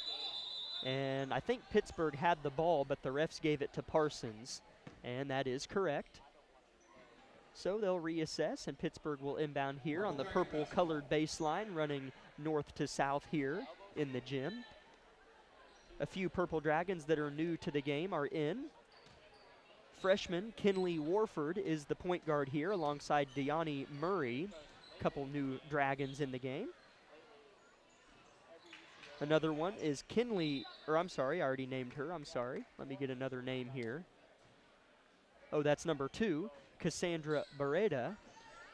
So Pittsburgh and Parsons both with some substitute players in the game to close out the final 46 seconds, and Pittsburgh turns it over on an inbounds play. So Parsons will get it back, 54-29, they trail. Parsons is going to have to move their attention to Chanute at home on Friday before they finally get a night off. Draper, who has 4 straight points, has it blocked at the summit by Trezona, and Callie will keep for Pittsburgh. Left to right, she'll go. Throws to the top. Mantooth wants a 3 and doesn't get the friendly roll. Offensive rebound, though, from Warford. Outlet, 3-point shot heaved and missed by Murray. Rebound Parsons, Boss. 14 seconds left in the game. Boss with it for Parsons. Draper left wing. Skip pass to the top to Durkin. Back to Draper. Down to 5 seconds. At the cup, Draper blocked. Put back up. Missed as well. Parsons, though, vying for a bucket. And there's your final buzzer from Pittsburgh. Your final score, Pittsburgh 54, Parsons 29. Let's step aside if we can, Karen, so I can step aside as well for a personal break. Let's take 4 minutes if we can and come back with the Bowen Pharmacy postgame show here on KLKC. Bowen Pharmacy supports the Parsons Vikings here and here and here. It's our goal to keep you covered. At Bowen Pharmacy, we give no excuses for you not to make it to the game. And it's always a great day to be a Viking.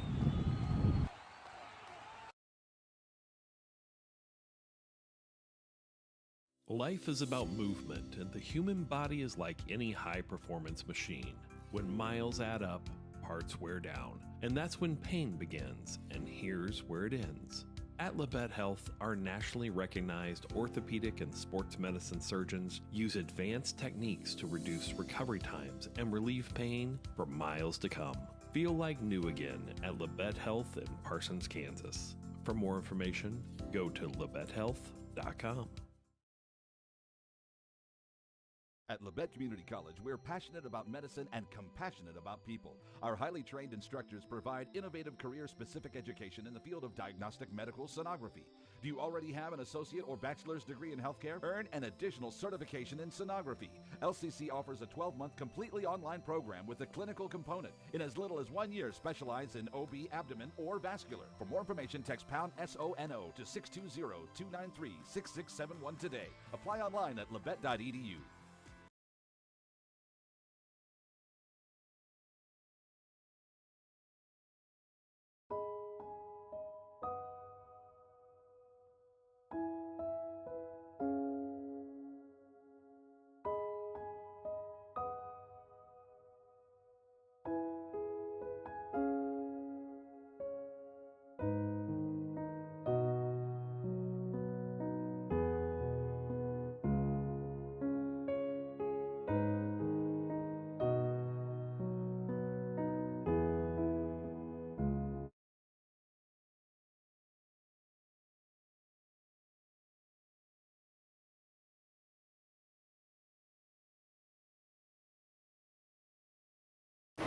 Hi, I'm Shelby, one of the pharmacists at Bowen Pharmacy.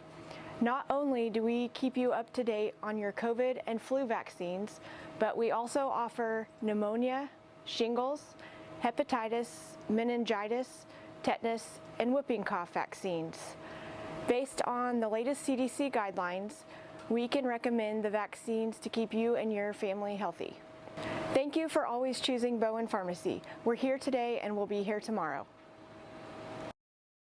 With many years of combined experience, Eye Care Associates of Parsons has set the framework in providing comprehensive eye health examinations for all ages and routine vision care for families throughout the four-state area. Our optometrists and staff provide remarkable care with state-of-the-art technology to help with diagnosis and management of eye health conditions. Give us a call or visit our website to schedule your next eye exam. Eye Care Associates of Parsons.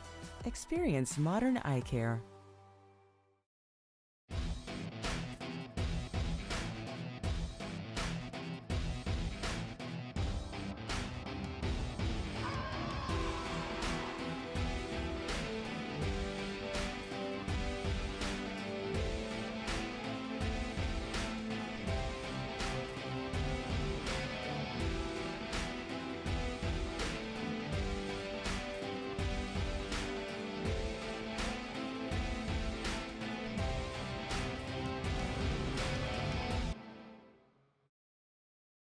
Discover what you've been missing in Parsons, Kansas. Curious Minds Discovery Zone, a children's museum that inspires a love of learning, with hands-on exhibits for all ages to imagine, create, learn, and discover.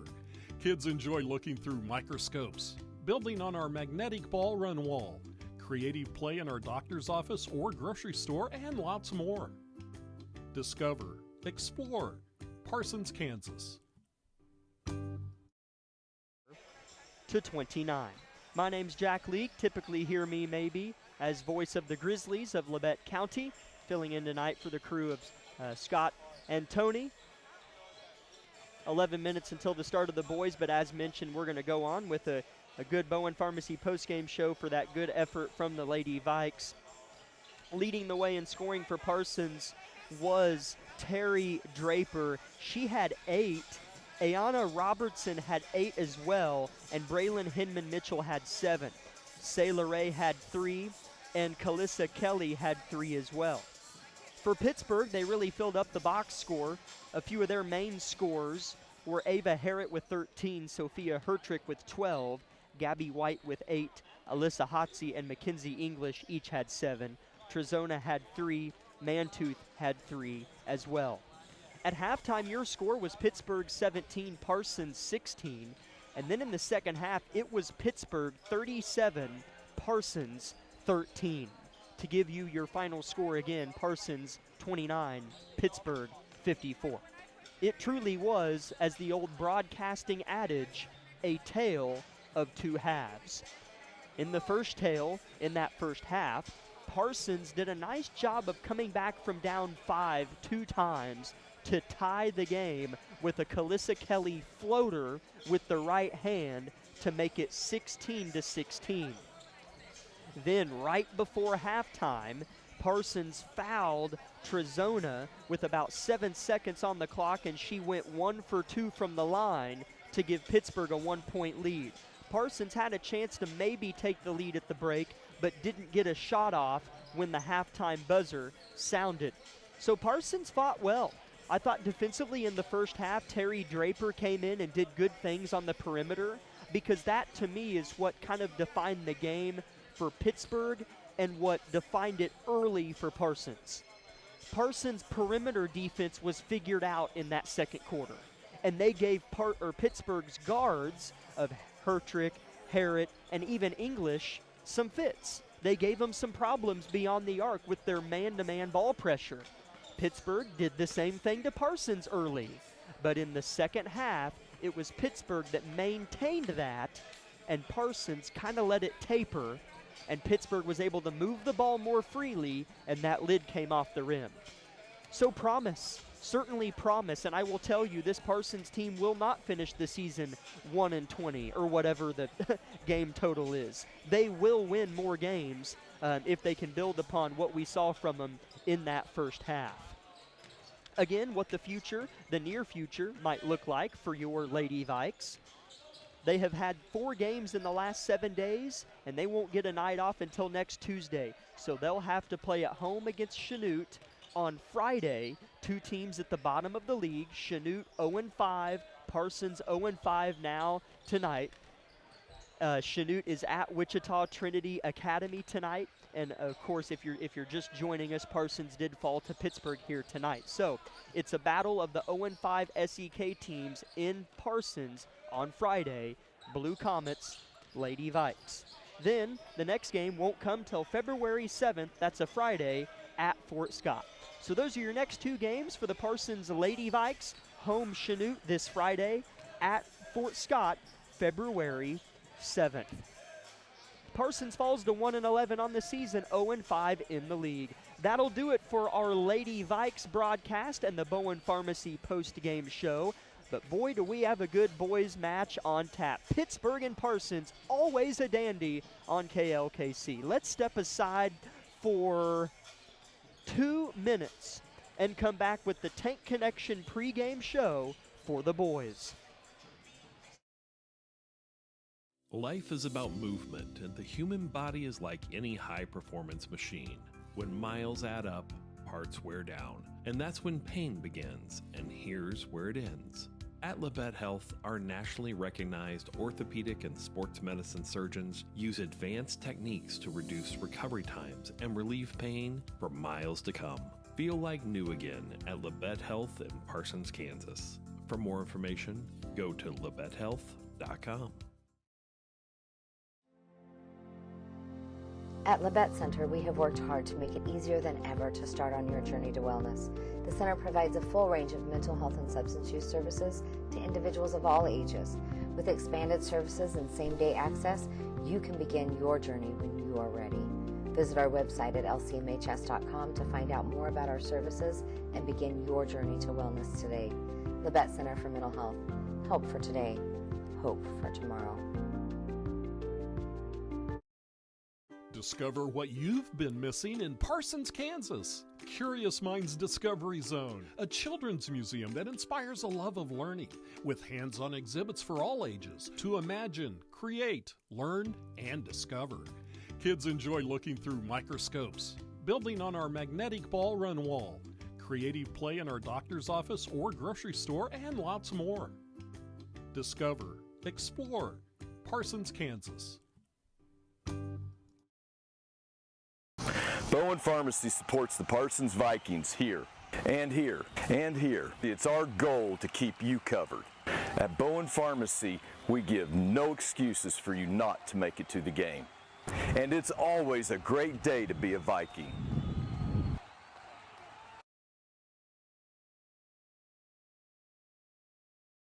Unavailable this evening, happy to do so and having a lot of fun calling the team in blue and gold.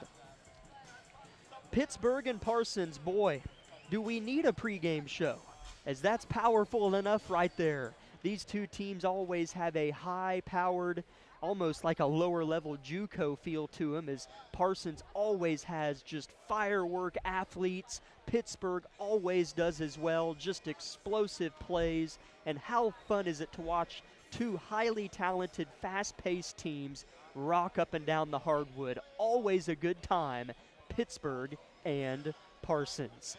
Vikings come in tonight boasting a 7-4 record on the year in the upper quarter of the 4A sub-state rankings and 3-1 in the SEK.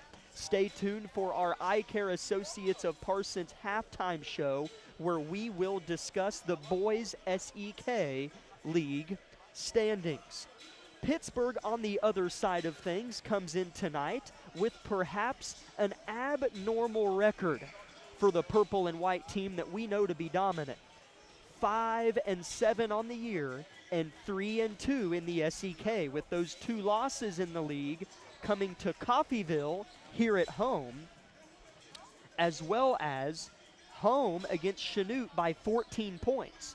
Now, Chanute's a mighty fine team that just beat Sunrise Christian Academy not long ago, but this Pittsburgh team typically doesn't lose very many games at home, and they've already lost 5 of their 7 games at home this year. Well, one of them was a neutral floor, I guess, but my point, this is a little different look from a Pittsburgh team that we have, and I'll go ahead and fill you in, Viking fans. Labette County has already played here in this gym this year. And if you missed it, that's who I typically do the radio for, the Labette County Grizzlies. So, we walked in here thinking, hey, this Pittsburgh team's down a little bit. They're 5 wins on the year, struggling a little bit. I heard they lost some talent. And boy, they played well. And they looked no different from years past. So I don't know if maybe they've had a few off nights, but they still have some players, as the cool kids say, and they're a mighty fine squad. So don't let any of my chatter or the numbers perhaps fool you. Your Parsons Vikings are more than capable of winning, more than capable.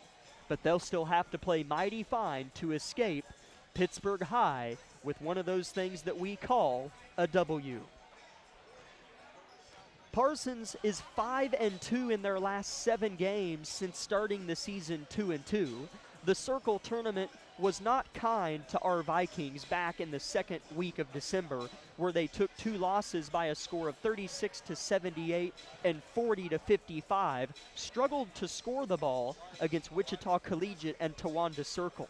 But then they responded, again, winning 5 of their last 7 games, putting up point totals of 64, 64, 60, 72, and 73 in a loss on Saturday to New Heights Christian Academy, again in overtime by 3 to a really good team. So this Parsons team is vibing a little bit, figuring things out, figuring that identity out. That groove is starting to feel a little bit better for them. So I anticipate them to play well and get a nice win here tonight against still a very good Pittsburgh team that's won 3 of their last 5 games, coming off of a loss against Branson, of all teams, in their midseason tournament on Saturday. 1 minute until the national anthem, if they do it again, starters and tip-off. Again, this is the Tank Connection pregame show of Parsons Viking basketball. Let's go ahead and take one more 2-minute break, and we might come back with part of the anthem if they sing it again, but that'll be okay. This has been the Tank Connection pregame show of Viking basketball. Let's take 2 minutes on V93. Life is about movement, and the human body is like any high-performance machine. When miles add up, parts wear down, and that's when pain begins, and here's where it ends. At Labette Health, our nationally recognized orthopedic and sports medicine surgeons use advanced techniques to reduce recovery times and relieve pain for miles to come. Feel like new again at Labette Health in Parsons, Kansas. For more information, go to labettehealth.com. Discover what you've been missing in Parsons, Kansas. Curious Minds Discovery Zone, a children's museum that inspires a love of learning, with hands-on exhibits for all ages to imagine, create, learn, and discover. Kids enjoy looking through microscopes, building on our magnetic ball run wall, creative play in our doctor's office or grocery store, and lots more. Discover, explore, Parsons, Kansas. Hi, I'm Shelby, one of the pharmacists at Bowen Pharmacy. Not only do we keep you up to date on your COVID and flu vaccines, but we also offer pneumonia, shingles, hepatitis, meningitis, tetanus, and whooping cough vaccines. Based on the latest CDC guidelines, we can recommend the vaccines to keep you and your family healthy. Thank you for always choosing Bowen Pharmacy. We're here today and we'll be here tomorrow. At Labette Community College, we're passionate about medicine and compassionate about people. Our highly trained instructors provide innovative career-specific education in the field of diagnostic medical sonography. Do you already have an associate or bachelor's degree in healthcare? Earn an additional certification in sonography. LCC offers a 12-month completely online program with a clinical component. In as little as 1 year, specialize in OB, abdomen, or vascular. For more information, text pound SONO to 620-293-6671 today. Apply online at labette.edu.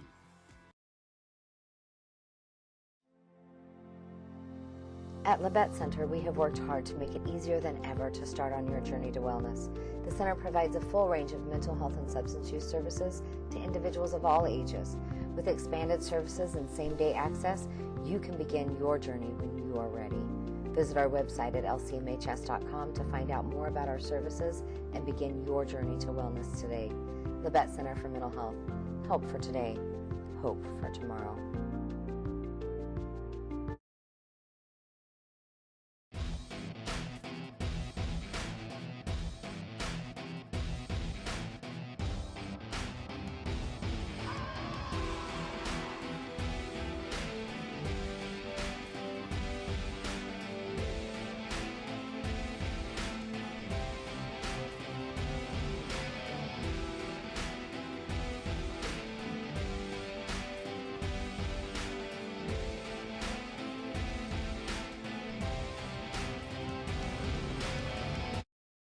For both teams, let's start with the homers. Number 1, a 6'2 junior, Danny Durden. Number 4, a 5'9 junior, Keandre Logan. Number 23, a 6-foot-tall senior, Nate Mitchell. Number 24, a 6'3" senior, TJ Wesley. And number 30, a 5'9 sophomore, Jamarcus Davis. And now for your Parsons Vikings. Number 4, a 5'10 senior guard, Dante Sawyer. Number 5, a 6'4" junior, Connor Largent. Number 11, a 5'9 senior, Connor Barkus. Number 22, a 6-foot-tall senior, Joe Keel. And number 42, the man in the middle, a 6'1" senior, Demias Johnson. Head coach for the Pittsburgh Purple Dragons, Jordan Woods, assisted by Matt Butler, Kylie Rolfs, and Gavin Pitlawani. And for Parsons, head coach Anthony Houck, assisted by Eric Lyons, Christy Snyder, and Greg Lampkins. Again for Parsons, Sawyer, Largent, Barkus, Keel, Johnson. For Pittsburgh, Durden, Logan, Mitchell, Wesley, Davis. All 10 athletes, as well as their teammates, formulate one last huddle, try to hype themselves up ahead of a big clash here between two teams. Pittsburgh 5-7, 3-2 in the league. Parsons 7-4 on the season and 3-1 in the league. So Parsons can create 2 games of separation between them and Pittsburgh with a win tonight inside the league. Parsons coming off of an overtime loss to New Heights Christian Academy on Saturday when they played in that mid-season tournament last week. So a lot of games and a lot of days for both of these teams. Largent's going to go toe-to-toe with Leslie at the middle of the Purple P at midcourt. That resembles Pittsburgh. And a good one's on tap here in a little better atmosphere. Still not that full here in Pittsburgh High, but we'll take what we got. Pumpkin goes in the air, and it's won by Wesley. That's Durden, my apologies. And Pittsburgh has the ball, possession number 1. Logan facilitates, ball above his head, pops back. Wesley at the top in line with the rim. Throws back to the guard. Logan pulls up from deep, uncontested, missed it. Rebound fought for, easily won by Keel. Pass forwarded to Barkus, back to Keel in the corner. Joe can stripe it. Largent uses his body in one dribble to reposition, tries to find a wing, good backdoor. Barkus eyes up a lay-in and scores the game's first points. Parsons hustles back to play D. Pittsburgh loves to get downhill. A strip, a steal. Johnson throws it to Sawyer. Back to Johnson at the cup, blocked. Put back, no. Rebound Pittsburgh. Right to left the run out. Pittsburgh at the cup, scores. Logan to credit. 2-2 the score. Talk about high, talk about flying. Just a minute in, and we've covered a lot of ground. Largent cut off, forced the turn, forced to kick. Johnson at the elbow. Tees up Wesley. Back to Sawyer. Why not from deep? Missed it left. Rebound Logan. Coach Houck, normal position, arms crossed, watching on. And is that a turnover, Pittsburgh? No, it'll stay here. Dragons keep, and they'll throw in under their own rim. Inbounders Logan. Again, Parsons in their road blacks, Pittsburgh home white uniforms. Ball in the far corner. Pittsburgh punches it in the paint and gets Largent to bite, but thankfully no whistle. We'll take that damage of a Nate Mitchell bucket over an early foul on Largent. And now it's 4-2 Pittsburgh, picking up Parsons in a press. Keel in trouble and bailed out by a foul. I agree, though, it was a foul on Pittsburgh, and they're going to get Davis, if I'm not mistaken. They do get Davis. That's the first crime committed of tonight's game. The first Viking is going to check in or at the next dead ball. Jagger Queeran will check in for Coach Houck at the next whistle. Pittsburgh really swarming Parsons beyond the perimeter, just like in the girls' game. On the deck, fighting for survival is Connor Barkus, and a jump ball keeps it with our Vikes. They think it's Pittsburgh's ball, and now they figure it out and start to walk back the other way. 4-2 Pittsburgh, 5:58 first quarter. Jagger Queeran checks in. He'll snag Joe Keel.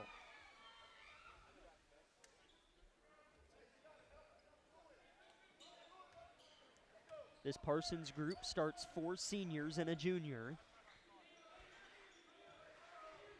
4-2 Pittsburgh. Parsons can tie or take the lead on this try. 7 seconds on the shot clock. Doesn't reset after a jump ball, apparently. Down to 2 seconds. Ball's tipped. Sawyer doesn't quite get it off, and that's a shot clock violation. I thought it reset after a jump ball. Not 100% sure there. Coach Houck looks a little confused as well. Yeah, listen to this. You might have been able to hear Coach Houck say it didn't reset. I agree. After a jump ball, that should reset. However, Parsons playing defense, down 4-2, 5:20 first quarter. Jumping high to catch it is Danny Durden. We have a whistle and a stoppage of play well away from the ball. And the refs are going to converse maybe about Parsons' possession down here regarding the shot clock maybe not resetting off the jump ball. Really curious to see how the refs handle this. Let's see. They're going to walk to the scores table and perhaps talk a little bit further with the scorekeeping crew over here at the table. So there was about, 10 seconds on the shot clock when Parsons forced a jump ball. When Parsons inbounded it, it picked up where it left off. It didn't reset. Let's see what the refs decide. It's 4-2 Pittsburgh here early first quarter. Already feels like it's, one of those late game situations due to the spontaneity of what took place.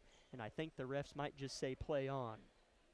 Purple Dragon basketball. It is Pittsburgh ball. I don't think they're going to go back and change anything. They don't. So it's 4-2 Pittsburgh with the ball. Really interesting there, though. I would have been shocked if they went back and changed that. I mean, how do you go back in time and give Parsons the ball? I mean, just an interesting stoppage of play. Ball goes underneath to Nate Mitchell, uses his body, and he scores it. He's got 4 early points, and Pittsburgh gets a full court steal. They've really picked up Parsons and caused some issues here early. Spinning, shooting, and scoring is Logan. Him and Mitchell each have 4.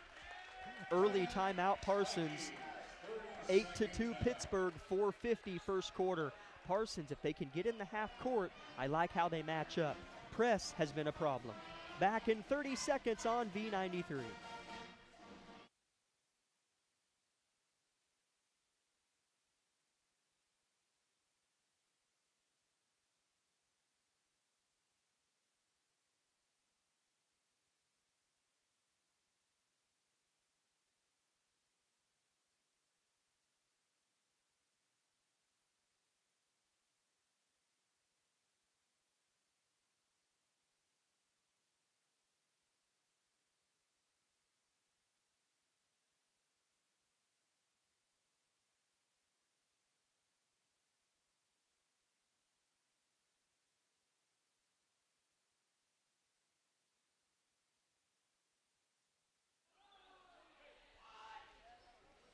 Eight to 2 the score. Welcome back, Viking fans. We're live from Pittsburgh, Kansas. My name is Jack Leake, in for Scott and Tony tonight.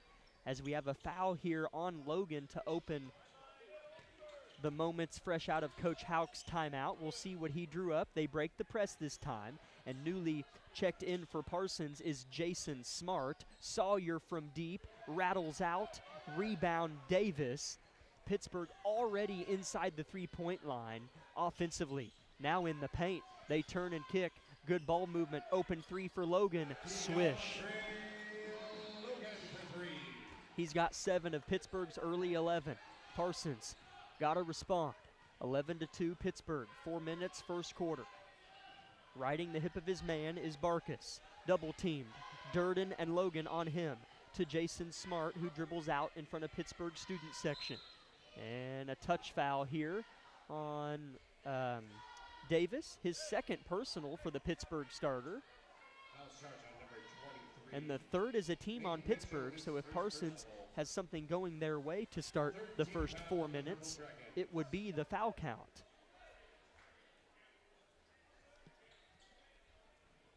Ball's tossed in. Dante Sawyer for Parsons. Throws off to the far side. Quirin, entry pass, not a great one, intercepted. Pittsburgh picks it up off the deck, and right to left comes Davis, who stays in the game for Coach Woods with 2 personal fouls. 3:40 first quarter. They're looking to go in. Mitchell on Smart, shoots, scores. Bully ball for Pittsburgh is the election from Coach Woods underneath. Largent's going to check back in at the next whistle for Parsons to maybe pose a threat on big number 23 for Pittsburgh. Smart looks to get downhill, has it stripped and stolen. Here comes Durden, right to left, fouled, and will shoot a couple. Pittsburgh team does not waste a lot of time getting up and down this lightly colored hardwood that's right in front of me. At the line for the Purple Dragons, number 1, Danny Durden. Durden to shoot the game's first free throws with 3:14 left in the opening period, and the first one results in a make. Into the game now for Parsons, Connor Largent and Joe Keel check in for Connor Barkus and Jagger Quirin.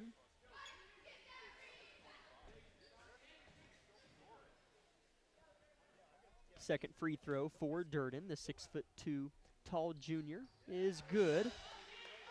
He is the third Purple Dragon to score. It's mainly been Mitchell and Logan doing the damage for Pittsburgh tonight. Parsons has had some trouble with this front layer of the Pittsburgh pressure in the full court. They break it this time, though, and settle in a set. 15-2 Pittsburgh. Sawyer leans, fires, and is fouled. And Dante Sawyer's going to shoot 2 here, and that is the 4th team foul on Pittsburgh. House call number 1, Danny Durden, his first personal, 4th team foul. At the line for the Vikings, number 4, Dante Sawyer. Sawyer, really nice shooter, as I'm sure all of you know. First free throw's up and good. I'm so used to educating people on Viking players. Not always used to having Viking listeners.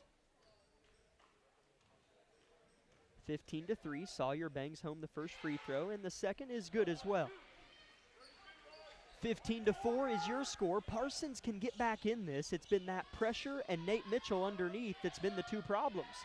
Three-pointer, up and air ball. Gotta be a foul, gotta be. And he's gonna call a jump. As Coach Hauk is on Team Jack there, as that was 100% a foul on 2 Purple Dragons. The ref over here was going to call a foul, and he overruled it. Foul on Pittsburgh, as the referee overruled the official that called the jump, and that should be 2 free throws for Parsons. I'm telling you, that's a big deal. That foul count thing, where if you get 5 1/4, you shoot 2 free throws. If you get to 3 team fouls in the first few minutes of a quarter, get to the rim and get to the free throw line. Get that foul count racked up. And that's what Parsons has done. And here's 2 free throws for Demias Johnson.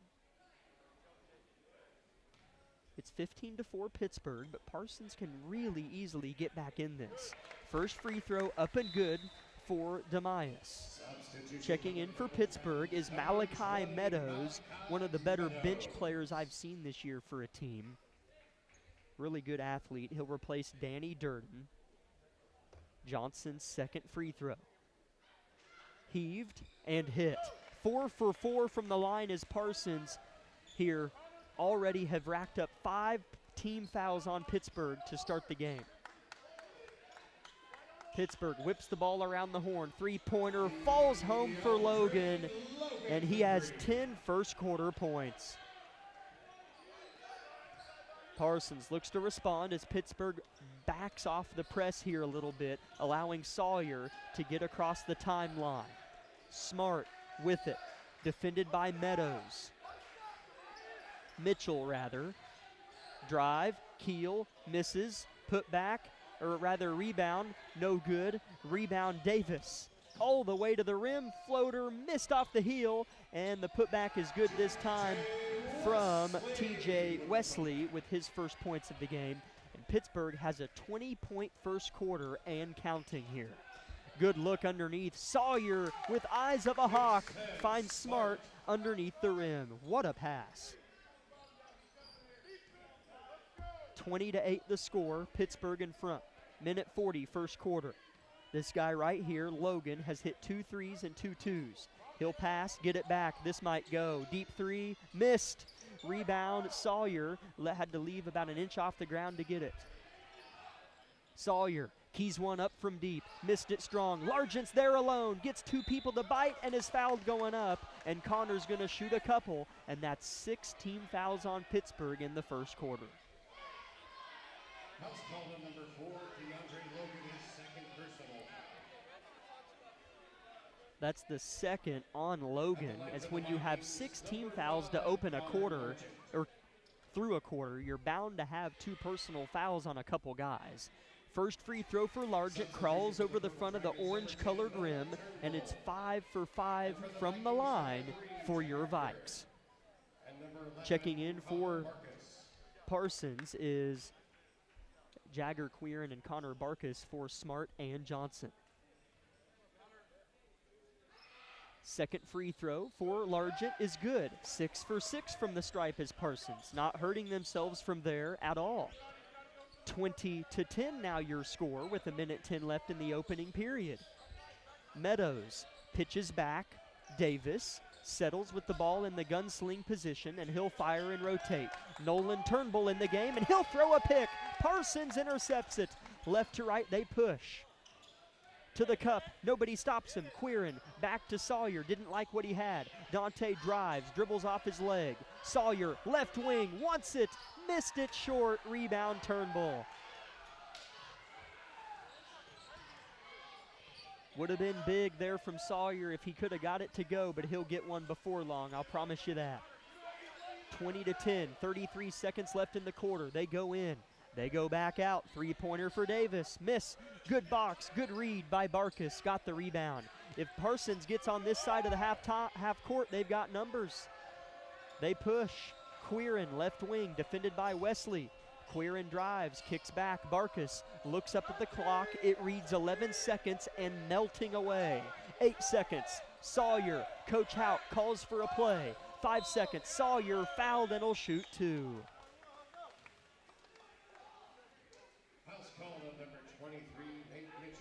I wouldn't be shocked if this foul count is maybe flipped the other way in the second quarter, as Coach Woods is kind of letting them hear it a little bit.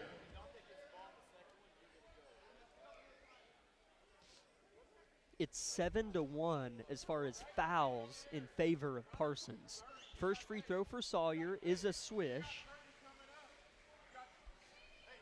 Jason Smart might check in. Well, maybe not. We'll see here, as Dante has one more free throw to make it an 8-point Pittsburgh lead if he gets it to go. It's on its way and good. Parsons 8 for 8 from the stripe, and Smart's going to check in for Sawyer to close out the final 4.6 seconds of the quarter. Parsons has scored the game's, last 4-6 points, but gotten a lot of defensive stops of late. Down to 1. Davis, and Pittsburgh doesn't get a look off, and that away. Nice job by Parsons to end that first quarter. 20-12 the score, Pittsburgh in front of Parsons. Back in 1 minute, this is Parsons Viking basketball on V93. Life is about movement, and the human body is like any high-performance machine. When miles add up, parts wear down, and that's when pain begins, and here's where it ends.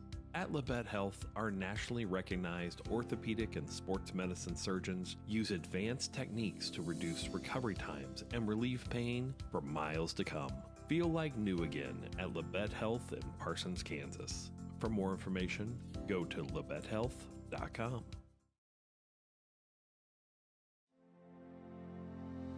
At Labette Center, we have worked hard to make it easier than ever to start on your journey to wellness.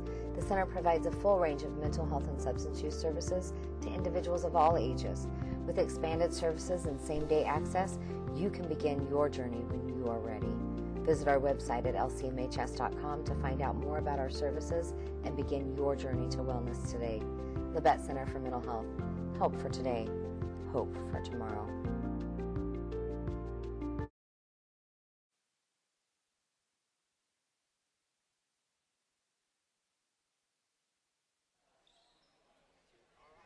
Welcome back, Viking fans, live from Pittsburg, Kansas, where your Vikings trail Pittsburgh by 8 points to start the second quarter.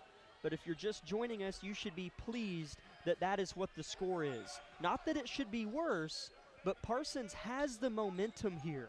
This feels so much closer than 8 points. Three-pointer for Pittsburgh is a clank. Rebound Johnson, outlet to Sawyer. Good pass from Demias there. Sawyer uncontested to the rack, scores, and clenches his right fist as he runs back to play defense. His first field goal, but he's up to 6 points. He went 4 for 4 from the free throw line. Parsons went 8 for 8 from the line as a team. And Parsons gets their hands on a ball, and it goes out of bounds. Checking in for Pittsburgh here is going to be Zane Miller. He will replace Nolan Turnbull.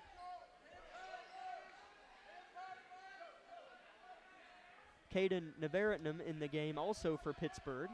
Ball goes into Meadows in the corner.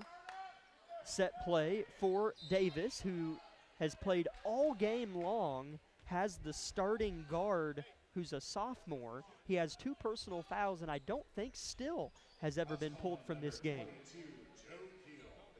Coach Woods must really be a fan of his sophomore. As that foul there, stoppage of play, it was a foul on Joe Keel, his first, and the first foul from either team this quarter. To the rim, left hand up and unders missed by Davis, and out of bounds off of Parsons on the rebound effort. And the Dragons keep under their own rim here.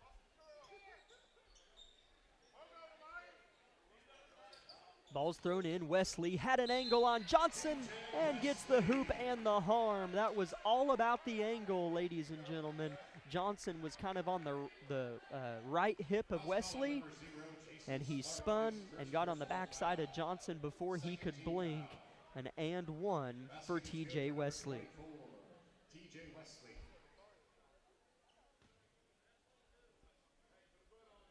They're going to tag the foul on Jason Smart, his first and the team's second.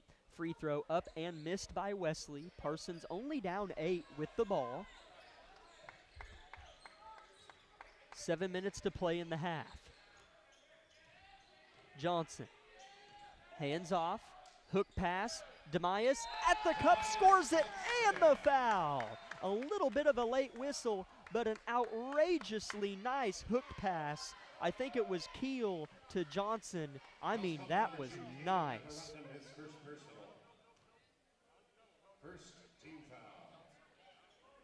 The and one free throw is good from Demias.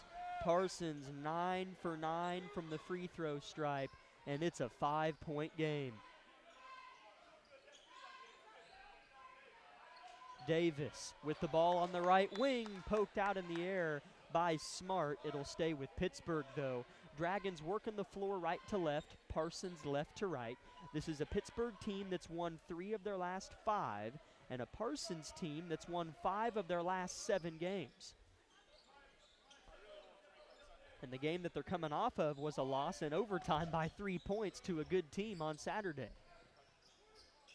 22-17 Pitt, 6:15 second quarter. Late in the shot clock is Pittsburgh, down to 2, down to 1 at the buzzer. In and out, no good. Rebound, Joe Keel. Parsons with it, only down 5. A drive, Quirin fades, fires, missed back iron. Rebound, Davis, who looks to clear space and does so well.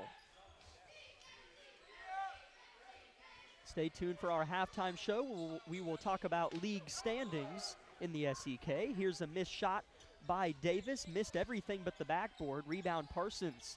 Pass inside. Jason Smart, unguarded, lays it in off the window. Telling you, it never felt like Parsons was out of this, and it never got to an unmanageable lead, but it was only up to 10 or 12 maybe, but it only felt like 4 or 5 the way that it happened. Hard to explain. 22-19 Pittsburgh. Smart, how about Jason? A steal and a subsequent foul on Miller. Jason Smart making those types of plays. Smart on the floor. Second team foul on the Purple Dragons substitution. Joe Keel checks out and Barkus checks in as the players that are checking out this quarter are panting for air, something that we didn't see as much of in the first quarter. They are getting after it here to start the second period. Jason Smart limping a little bit, I think, on his left ankle as he dove for the ball, kind of got tripped up and fouled, so we hope that Jason's okay. He gets tended to over here to my left. 22-19 the score. Pittsburgh in front, but PK with the rock. Right wing, they punch. Barkus, one dribble, defended well, and a foul on Wesley. As the foul's already up to 3 as a team on Pittsburgh this quarter. That's just the first on Wesley, though. Team foul on the Purple Dragons.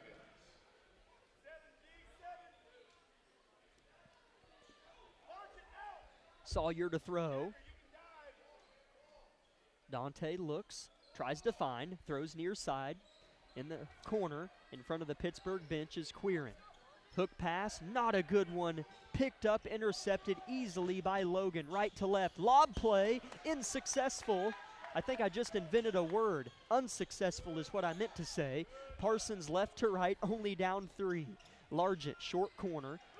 Tough matchup for him against Wesley. For the tie, you got it! Jagger Quirin, a pure swish, right wing. We're tied at 22 apiece here in Pittsburgh, and Nate Mitchell rises from the dead and breaks the tie. 24-22 Pittsburgh, 4:15 second quarter. Barkus facilitates. Sawyer with a whip. Largent underneath, misses, or I'm sorry, it was Quirin on the pass, not Sawyer. Pittsburgh with it in transition, forcing the save. Shooting a layup and missing is Davis. Fought for is the board, out of bounds, off Parsons as Johnson knew he was the last one to touch it. He grimaced a little bit. It'll stay with Pittsburgh. Kind of a wild sequence there. Both these teams scrapping and clawing on both ends. Largent checks out. Lob play here. Blown up by Sawyer, who might have been hit in the face. Dante slow to get back. Parsons looking to tie or take the lead on this try. Sawyer clears up the nose for the lead from the top. Yeah! Dante Sawyer, who was just tending to a maybe bleeding nose, bangs home the 3 for the lead. What a sequence for Sawyer. 25-24 good guys. 3:20 first half. Pittsburgh now tight on offense, and Sawyer pokes one out of bounds. Basketball is perhaps the most momentum-ridden sport ever. The swings, the pressure, the tightness, the reactions are so potent whenever the tension and the momentum flips against you or for you. Because Pittsburgh's a different team on the floor. I'm looking at them right here. They're not attacking, they're passing. They're playing more passive. Here's a three-pointer up and good. Logan shut me up pretty quickly, but I'm telling you, I like the way Parsons is rolling here. That's 3 threes for Logan. He's up to 13. A 3 for Parsons, up and missed by Barkus. Rebound Pittsburgh, and then a steal subsequently by the Vikes. A kick out to Barkus. Parsons back with it, down by 2. Johnson at the top finds himself with it, sheds to Sawyer. Fakes a deep one, finds Demias inside the free throw line. Back to Sawyer, 17 seconds on the shot clock. Uses the screen well. To the corner he goes to Keel. Keel drives, has it poked out of his grasp, saved by Parsons but thrown right to Keandre Logan. He's quick for his 15th point. Nobody's fouled. And it'll be 2 free throws here for Logan at the line. Looking for point number 14 and then 15 should he hit the free throws. At the line for the Purple Dragons, number 4. He has been terrific without question. Nate Mitchell has kind of been the Robin to his Batman, but Mitchell's faded into the shadows, no pun intended, the last few minutes of the second quarter. Demias Johnson checks out as the Logan free throw is too strong. 2:26 first half, Pittsburgh 27, Parsons 25. Second free throw up and spins in for Logan. He's got 14 points and splits that pair of free throws. Largent, meanwhile, for Coach Hauk, checks in place of Jagger Quirin. So Parsons with the ball down 3, 2:20 second quarter.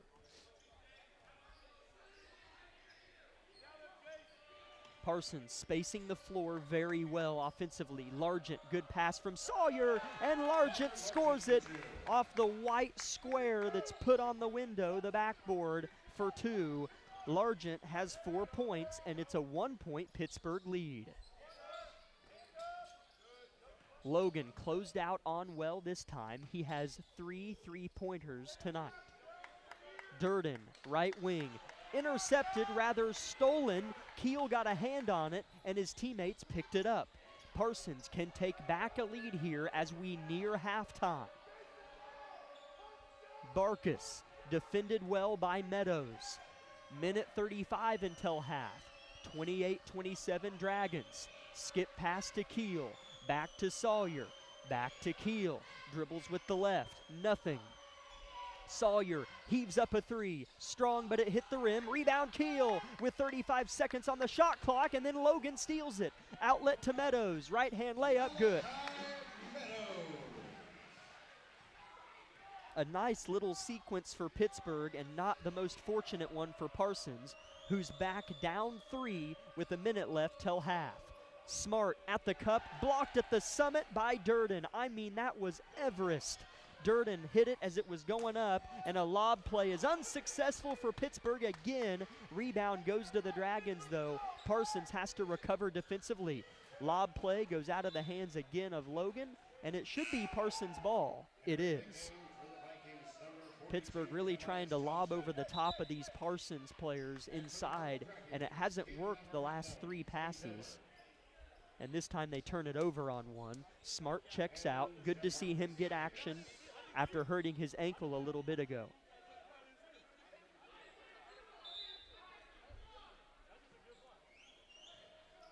(30-27) Pittsburgh over Parsons with 37 seconds until halftime. There's a 9-second differential between the shot clock and the game clock. Coach Woods facilitates his defense. Johnson facilitates the offense, but he's blocked. Pittsburgh gets it off the block. Davis throws back Wesley. Nevertnum with it, near side. Miller back in the game, 12 seconds till half. Pittsburgh up 3, content to settle for the half's final shot. Davis, Nevertnum for 3, good. Navaratnam is how you say his name, my apologies. And Sawyer's full court heave doesn't go. At halftime, a big 3 by Navaratnam makes it 33-27 Pittsburgh. Let's go ahead and step aside for 4 minutes and come back with the Eye Care Associates of Parsons halftime show. Bowen Pharmacy supports the Parsons Vikings here, and here, and here. It's our goal to keep you covered. At Bowen Pharmacy, we give no excuses for you not to make it to the game. And it's always a great day to be a Viking.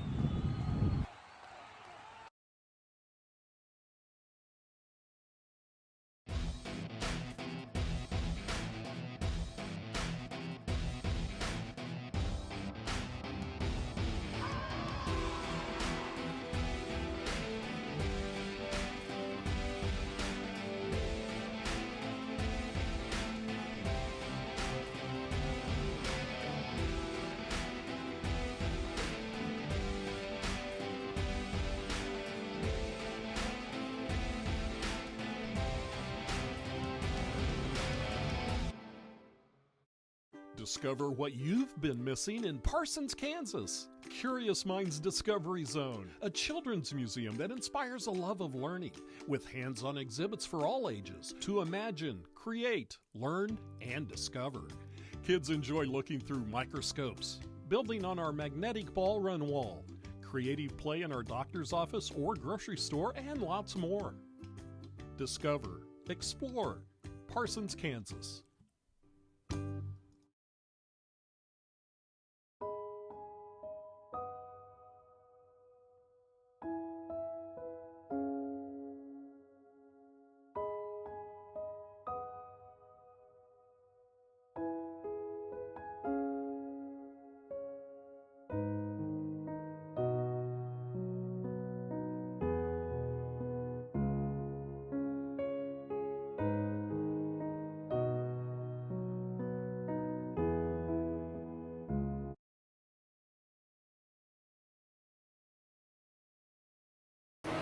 Hi, I'm Shelby, one of the pharmacists at Bowen Pharmacy. Not only do we keep you up to date on your COVID and flu vaccines, but we also offer pneumonia, shingles, hepatitis, meningitis, tetanus, and whooping cough vaccines. Based on the latest CDC guidelines, we can recommend the vaccines to keep you and your family healthy. Thank you for always choosing Bowen Pharmacy. We're here today and we'll be here tomorrow. At Labette Community College, we're passionate about medicine and compassionate about people. Our highly trained instructors provide innovative career-specific education in the field of diagnostic medical sonography. Do you already have an associate or bachelor's degree in healthcare? Earn an additional certification in sonography. LCC offers a 12-month completely online program with a clinical component. In as little as 1 year, specialize in OB, abdomen, or vascular. For more information, text pound SONO to 620-293-6671 today. Apply online at labette.edu. Life is about movement, and the human body is like any high-performance machine. When miles add up, parts wear down, and that's when pain begins, and here's where it ends. At Labette Health, our nationally recognized orthopedic and sports medicine surgeons use advanced techniques to reduce recovery times and relieve pain for miles to come. Feel like new again at Labette Health in Parsons, Kansas. For more information, go to labettehealth.com. With many years of combined experience, Eye Care Associates of Parsons has set the framework in providing comprehensive eye health examinations for all ages and routine vision care for families throughout the four-state area. Our optometrists and staff provide remarkable care with state-of-the-art technology to help with diagnosis and management of eye health conditions. Give us a call or visit our website to schedule your next eye exam. Eye Care Associates of Parsons. Experience modern eye care. Bowen Pharmacy supports the Parsons Vikings here, and here, and here. It's our goal to keep you covered. At Bowen Pharmacy, we give no excuses for you not to make it to the game. And it's always a great day to be a Viking. Gilmore and Ray halftime show. My name is Jack Leake, broadcaster for the Labette County Grizzlies on a typical night, but filling in happily for Scott and Tony tonight. Brody Wright with me on the KLKC Sports YouTube live stream. Parsons trails Pittsburgh at the intermission 33-27 after a Caden Navaratnam three-point shot from the right wing with about 3 seconds on the clock left in the second quarter. So that shot, little bit of a dagger, but certainly not a game-ending one by any stretch of means. Let's go ahead and dive into halftime statistics for you. Parsons had 6 different scores in that first half. Leading the way was Jonte Sawyer with 9. Behind him was Demias Johnson with 5, Jason Smart with 4, Jagger Quirin with 3, and Connor Barkus with 2. For Pittsburgh, it was one guy that did most of the damage. That'd be number 4, the junior, Keandre Logan. He had 14 points out of their 33, and Nate Mitchell had 8, the big fellow inside. TJ Wesley had 4, and then I mentioned the Navaratnam 3-point shot before the buzzer. Meadows and Durden each chipped in with 2 points as well. At the end of the first period, it was Pittsburgh 20, Parsons 12. Pittsburgh really delivered the game's first handful of blows. But I'll say this. A lot of the times whenever a team delivers a few blows, the other team kind of stumbles a little bit and falls down, and then they get back up. I don't feel like Parsons stumbled after those punches. I feel like they stayed pretty square on their feet. Pittsburgh just played better. Pittsburgh got out, ran. I don't know if Parsons fully expected the press to start out the way it did, so I don't think that Pittsburgh dominated the first 3-4 minutes to go up like 20-6, I think it was. I just think they played better. You know, on their home floor against a good team, you're going to come out pretty turned up. I think they just played better and with more high energy to start the game. And then Parsons just kept doing what they were doing, and Pittsburgh settled down a little bit. And Parsons took a lead or two. I know one lead off of a Dante Sawyer 3-point shot. And then Pittsburgh settled in as well, and here we have it, a Purple Dragons 6-point lead at the break. But in that second quarter, to kind of further my point, Parsons outscored Pittsburgh 15-13 in the second quarter. A big statistic that I would be foolish to overlook was Parsons from the free throw line. They went 9 for 9 as a team from the free throw line in the first half. That's a pretty big deal.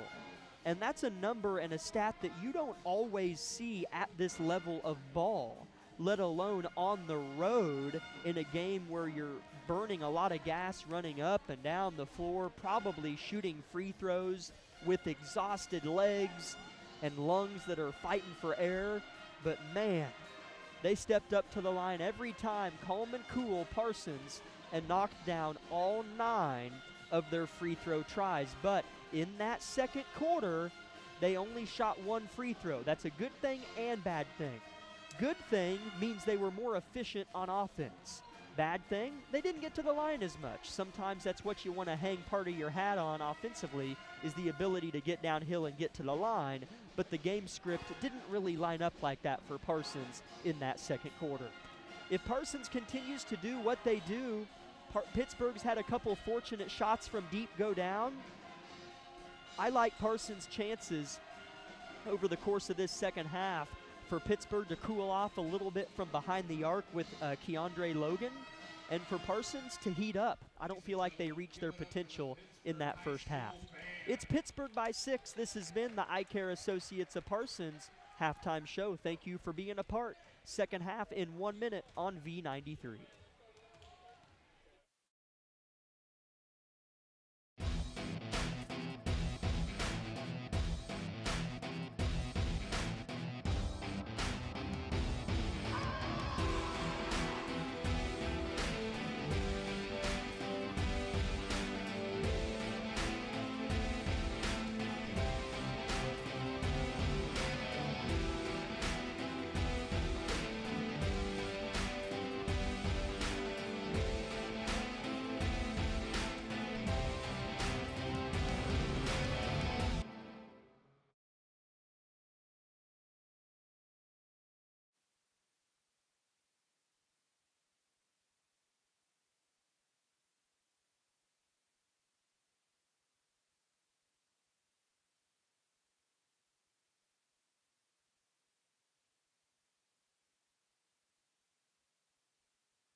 Welcome back, Viking fans. What's it called? Is it Viking Country, Viking Nation? What do you guys go by? I'm new to this. You'll have to let me know. Boy, that's not the way you want to start the second half for Parsons that got the opportunity to start with the ball. I think they called a 5-second violation for the defender being on Barkas for 5 seconds. I'm not completely sure, but Nonetheless, turnover Parsons, and Pittsburgh back with it, up by 6 to start the third quarter. Logan at the top of the key had 3 first-half threes, but he'll shed off this time to Davis, who knocks down the 3. So a player that didn't score, Davis, in the first half, catches a pass from a player who had 14 and magically scores. Logan might have some magic pixie dust on his hands tonight. And here he is with it again. Shoots a floater, scores. And bam, an 11-point Pittsburgh lead to start the third quarter in the first 60 seconds of play. Largent, backdoor, Sawyer misses the lay-in, no whistle. Davis on the board, left to right in bright red basketball shoes, skip pass to Logan, fakes the pass and drives baseline. Harassed from behind, and a foul on Sawyer whistled in, I think. It is on Sawyer, the first foul of the second half, and Dante's second personal foul. Or is it his third? The PA announcer said second, but the scoreboard says third, and Parsons singing a lullaby is Pittsburgh, and Parsons falls asleep to it, and Nate Mitchell scores his 10th point underneath the rim. 40-27 Pittsburgh. That's what's made them so good over the years, is the lead will become 15 and you didn't even know it. Such a similar start to the first half. Coach Hauk wants a timeout to start the third quarter. His team now trails 40-27. It's been 7-0 Pittsburgh to start the third quarter. Let's keep it here and thank a few sponsors for allowing the broadcast to take place. That would include Community National Bank, Parsons District Schools, the Bartlett Co-op, Wood Insurance Center, Strategic Partners, Preston Page, Shelter Insurance Agent, Roy's Auto Service, Bowen Pharmacy, Parsons Educational Foundation, Labette Bank, Snyder Lawn Care, Olson Ace Hardware, and SEK Orthopedics Doctors Mosier and Meister. 40-27 Pittsburgh in front of your Vikings. 6:20 left in quarter number 3.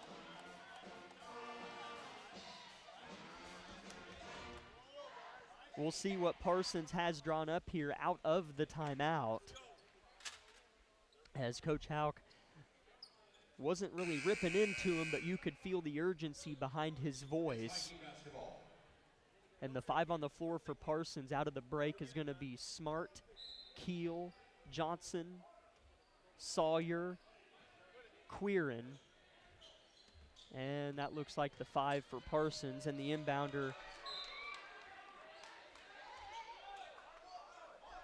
Little bit of confusion here on who the ball went out off of. The official here in front of the Parsons bench is affirmative that it was off of Pittsburgh, but everybody else thought it was off of Pittsburgh. Or Parsons, sorry. Let me get my feet back under me.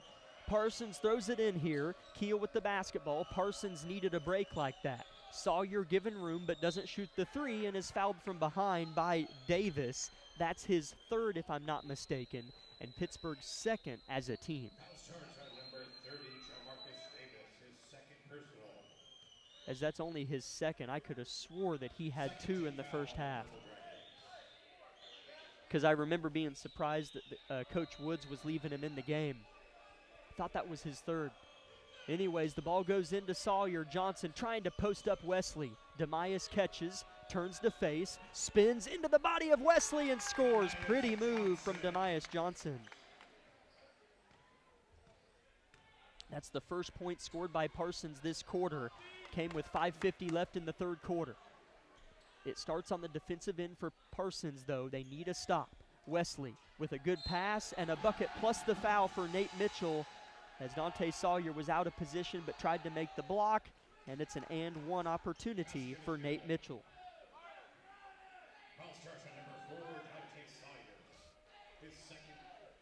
That's the 2nd on Dante. 5:40 left third quarter. Pittsburgh by 14 after the Mitchell and 1 conversion from the free throw line. He's got 13. Dribble handoff beyond the arc. Where do the points come from here for Parsons? They're looking for Johnson. Loses it. Pittsburgh. And then they lose it as well. And Parsons will throw in underneath their own basket along the baseline here. Joe Keel to throw it in.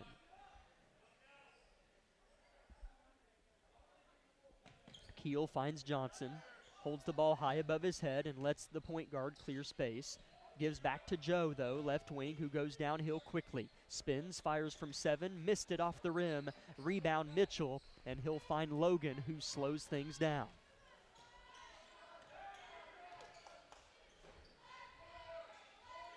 Looking to go inside is Pittsburgh here, but Logan heaves the 3, missed it short, hit the deck, no whistle. Rebound Parsons, and a foul on Pittsburgh, I think. That's their third as a team with under 5 to play in the third quarter. They are going to get Danny Durden. That's his third, and checking in for him, it looks like, is Malachi Meadows. In the game for the Dragons, number 20, Malachi Meadows. 43-29 the score, Pittsburgh in front, 5 minutes third quarter. Jagger Quirin looking to facilitate. Who's going to be the aggressor for Parsons? Sawyer off a give. Three-pointer! Nylon! And it's an 11-point Pittsburgh lead. His second of the game. 4:30 third quarter. 43-32 Pittsburgh. Logan defended with 2 hands in the air by Jagger Quirin.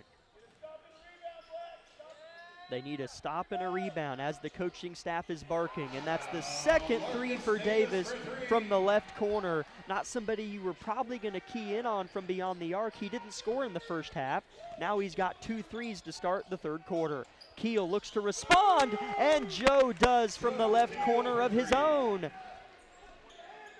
That's Keel's first bucket of the contest. 46-35, back to 11 is the Pittsburgh lead. Davis waiting in the left corner. Sawyer called to stay on the hip of Davis. Mitchell defended well. Skip pass. Meadows from deep. Miss. Ball rainbows high in the air and falls into the hands of Sawyer, who finds his fellow wing, who finds Quirin up ahead. Jagger, good defense by Logan, but Jagger gets by. Looking for a partner. Finds Johnson. Demias picks his dribble up. Keel denies the screen and settles in for a half-court set here. Smart with a dump to Johnson in deep position. Whip to the corner, a three-pointer. Too strong. Smart with the board. Smart on the finish. And it's a 9-point Pittsburgh lead just like that with 3 minutes to play in the third period. Wesley throws to Davis. No, it's poked out by Sawyer into the student section. Connor Largent's going to check in alongside Connor Barkus. Those two get Joe Keel and Demias Johnson. Good minutes from those two right there, Johnson and Keel. 46-37. Pittsburgh in front of Parsons. Been kind of a game of runs in a way, as Davis is calling for it again, but it's stolen and saved from Sawyer right back to Davis, who scores. Hustle from Parsons led to 2 points for Davis. Not much Parsons could have done there to prevent it. Davis, scoreless in the first half, has 8 in the second half. Barkus throws to the corner. A 3 is missed. There's Smart again on the board. The 3 was put up by Quirin, and Jason's going to shoot 2 free throws here. That's the third personal foul on Nate Mitchell. And TJ Wesley trots to the line. Boy, TJ Wesley, big old boy, good build about him. Sits down in front of the scores table as the first free throw for Smart is true.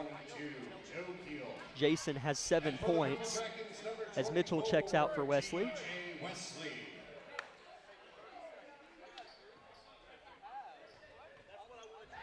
Sawyer checks out and is having a chat with Coach Houck, while Smart misses the second free throw here. A 10-point Pittsburgh advantage with 2:30 left in the third quarter. As Caden Navaratnam back in the game for Pittsburgh, hit a 3 at the buzzer in the second quarter. Wesley inside on Largent, hook shot, misses, rebounded by Quirin here. as a weak overhead pass, as he felt it, slipped out of his hand. That's probably a charge. Oh, it's a block. I'll take it. As it looked like the shoulder might have been lowered. Was that Keel or Smart over there? But the ref called a block. And that's the fifth team foul on Pittsburgh. I wondered if that should have been free throws there, but I guess not. That's the 5th team foul on Pittsburgh. Ball goes in for Parsons. Oh well. Here's Keel underneath, back to Largent in the corner. Heels on the purple three-point line. He's fouled, and there you go. Ball doesn't lie. This should be 2 free throws as the clock is still running, and it finally stops. But that'll be 2 free throws here for Connor Largent. His second personal. At the line for the Vikings, number 5. That's the second on Malachi Meadows, and again, as I mentioned, I thought the 6th, but I guess just the 5th team foul on Pittsburgh. And the first free throw for Largent is a miss. He'll look to right the ship on this try. Keel checks out for Sawyer. And for the Purple Dragons, number 5, Zane Miller. Second free throw is good for Largent. Connor's up to 5 points. 2 minutes left in the third quarter. It's 48-39 Pittsburgh. Parsons has cut it back to 9. Good hands on the far side of the floor by Quirin, poking the ball out of the grasp of Davis, and Pittsburgh is forced to inbound again. Ever since Davis hit 2 threes from that corner, Parsons has done well on number 30. Logan has been the one that's gone quiet in the second half. He had 3 first-half threes. Navaratnam wants in on the party, but it's an airball party. Rebound Parsons. Sawyer in transition. Dump down Largent. Out off of Navaratnam, and Parsons keeps. In come Johnson for the Vikes. He will replace Jason Smart.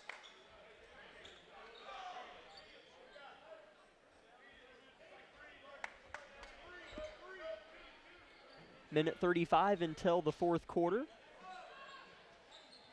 Ball goes in, Largent, handoff Sawyer, quick trigger tray, off the mark, rebound Wesley, left his feet a little bit to get it, and Logan will waltz it up the floor for the Dragons. Minute 15, third quarter. Parsons down 9 here on the road at Pittsburgh. Looking to get to 4-1 in the league with a win tonight. Pittsburgh sitting right now at 3-2 in the league. Largent gets a steal inside. Good position from Connor. He's forced to save it inbounds, and it results in a jump that goes to Pittsburgh.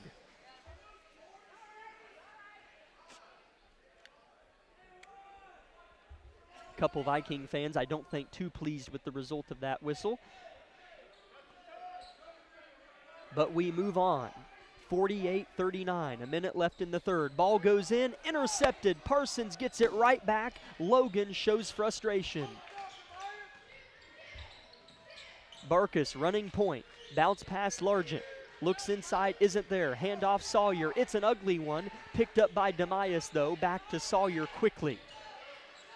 Defended well by Logan. Backdoor pass. That's a dandy. Oh, he missed the finish.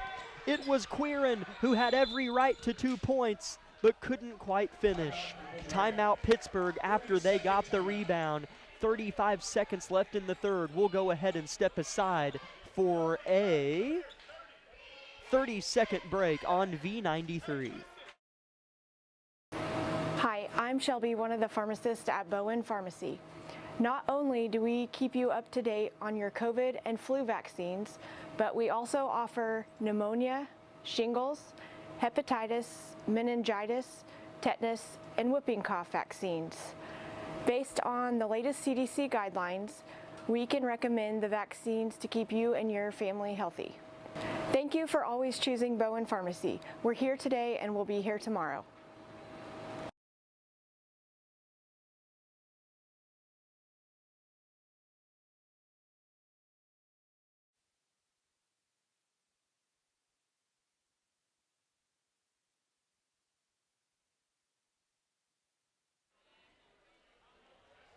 Parsons really working hard here in the third quarter after kind of digging a little bit of a hole again to start out the quarter.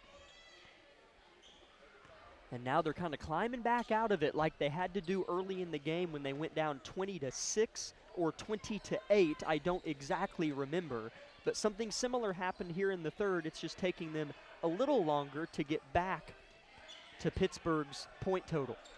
48-39 Dragons with the ball, 15 seconds left in the third quarter. Pittsburgh, Navaratnam in the paint. Wesley back to Logan, near travel, no whistle. Hangs, blocked, no, fouled by Sawyer with 2 seconds on the shot clock, and 2 free throws for Logan, who's labored in the third quarter, are coming up in a moment. Third team foul on the Vikings. Third personal foul on Sawyer with 8 seconds left in the third quarter. First free throw of 2 for Logan is up and good. Substitution for the Vikings, number 22, Joe Keel. Joe Keel checks in the game for Parsons. He is going to replace Barkus. So if this free throw should fall for Logan, that would make it a 10-point Pittsburgh lead. Or I'm sorry, 11, as they were having some scoreboard issues. He makes it. Ball goes in, clock runs. Parsons right to left, 4 seconds on the clock. They need it from deep, missed it. Johnson doesn't get a shot off. He didn't quite know that there weren't many ticks left on the clock, but that's all right. 50-39, Parsons trailing Pittsburgh at the end of 3. They can do it, but it needs to be a really good fourth quarter from Coach Houck's team. Back in 1 minute, this is Viking basketball on V93. Bowen Pharmacy supports the Parsons Vikings here, and here, and here. It's our goal to keep you covered. At Bowen Pharmacy, we give no excuses for you not to make it to the game. And it's always a great day to be a Viking. At Labette Community College, we're passionate about medicine and compassionate about people. Our highly trained instructors provide innovative career-specific education in the field of diagnostic medical sonography. Do you already have an associate or bachelor's degree in healthcare? Earn an additional certification in sonography. LCC offers a 12-month completely online program with a clinical component. In as little as 1 year, specialize in OB, abdomen, or vascular. For more information, text pound SONO to 620-293-6671 today. Apply online at labette.edu.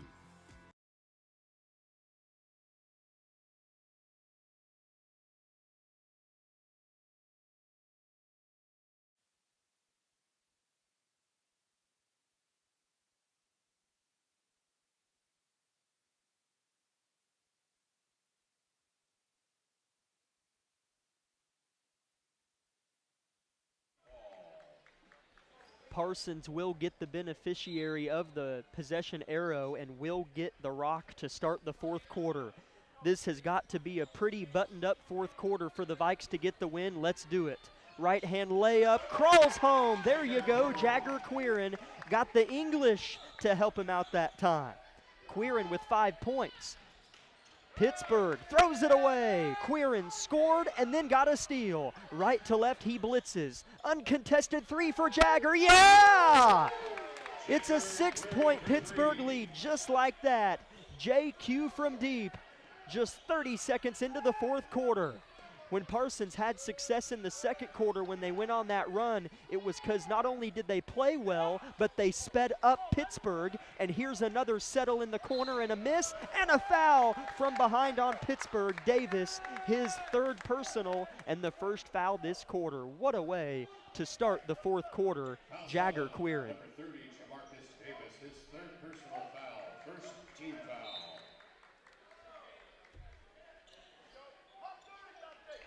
50-44. Pittsburgh in front. 7 minutes left in the game. Johnson, pick and pop. Unguarded at the top, looks for the dribble, handoff, isn't there. Still looks. Quirin, he finds, and a foul on Pittsburgh. Coach Woods scratches the top of his head with his right hand, looks at his assistant coaching staff, and elects to make no substitutions at this time. Second team foul in the Purple Dragon. That's the second personal on TJ Wesley. And 2 early team fouls on Pittsburgh. That's what I was talking about earlier. Get after them and get to that line so you're in the bonus for 3-4 minutes to end this game. Set play for Jagger, not there. Sawyer's gonna rip. Sawyer's gonna hit. It's a 3-point game in Pittsburg, Kansas. 8-0 Dragons to start the fourth. A mishandle by Mitchell. He'll try to find an outlet. Logan pulls down the three with 20 seconds left on the shot clock. 6.5 left in the game. Logan, slip pass. Durden misses the dunk. Rebound Keel. An unguarded dunk was missed. Forwarding the pass is Parsons. Sawyer, jab steps, comes off the screen. Downhill drive, isn't there. Backdoor isn't either. He'll settle for Keel in the corner. Joe looks to drive, spins into his man. Back to Dante. He's going to pull for the tie. Short. Rebound Durden, and a foul on Keel. What a fun sequence for Parsons, though. That's 2 on Keel. Sawyer's going to have a break. 50-47 the score. Pittsburgh in front. 6 minutes, fourth quarter. Pittsburgh's been sped up, and Parsons has reacted and hasn't thought. There's a big difference when an athlete reacts compared to when they think. Pass tipped out by Parsons. Pittsburgh keeps, though.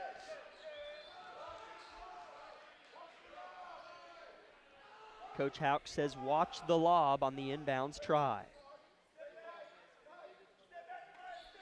50-47, Pittsburgh, 5:50 left in the game. Ball is flung in to Wesley. Dribble handoff Logan, defended well. Logan, downhill, no foul called, steal Parsons. Right to left, the Black Storm comes. Keel to the cup, unselfish look, Smart misses. Rebound fought for, and Durden has it for Pittsburgh. No time to waste, no time to inhale. Right hand layup good for Logan. Parsons only down 5 though with 5:20 left in the game.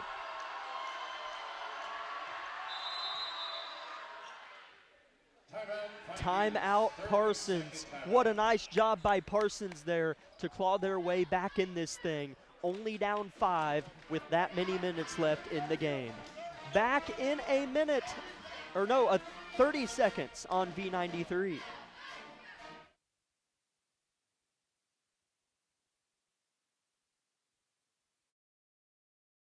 Life is about movement, and the human body is like any high-performance machine.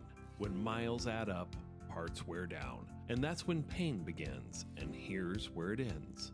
At Labette Health, our nationally recognized orthopedic and sports medicine surgeons use advanced techniques to reduce recovery times and relieve pain for miles to come. Feel like new again at Labette Health in Parsons, Kansas. For more information, go to labettehealth.com.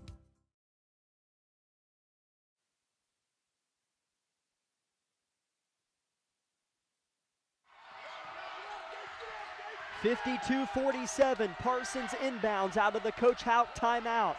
Largent near midcourt, 5 minutes left. Parsons down that many points. Largent hits Sawyer on a backdoor, leans, fires, and is fouled. And Dante's gonna shoot 2. Boy, he is such, that was a good pass from Largent to Sawyer, but I just wanted to talk about Dante for a second. What a nice player to have on your basketball roster. Any coach would love to have a Dante Sawyer on their team. No complaining, no poor attitude, no bad body language, let alone a dang good basketball player. He knocks home the first free throw of 2. Malachi Meadows checks into the game for Coach Woods. He keeps his bigs in there, both Durden and Wesley, as well as Mitchell. Second free throw up and a swish for Sawyer. He's perfect from the line, 6 for 6, and has 17 points. It's a 3-point Pittsburgh lead just like that. Smart has a seat. Subs out, does Jason Smart. Logan to Meadows, deep under the basket. Wesley back to Logan, denies the 3. He would have shot that in the first half. That's a good sign if you're a Parsons fan to me. They've gotten to him a little bit. Logan, defended well. Euro, no travel, ball on the deck, fought for, picked up by Logan.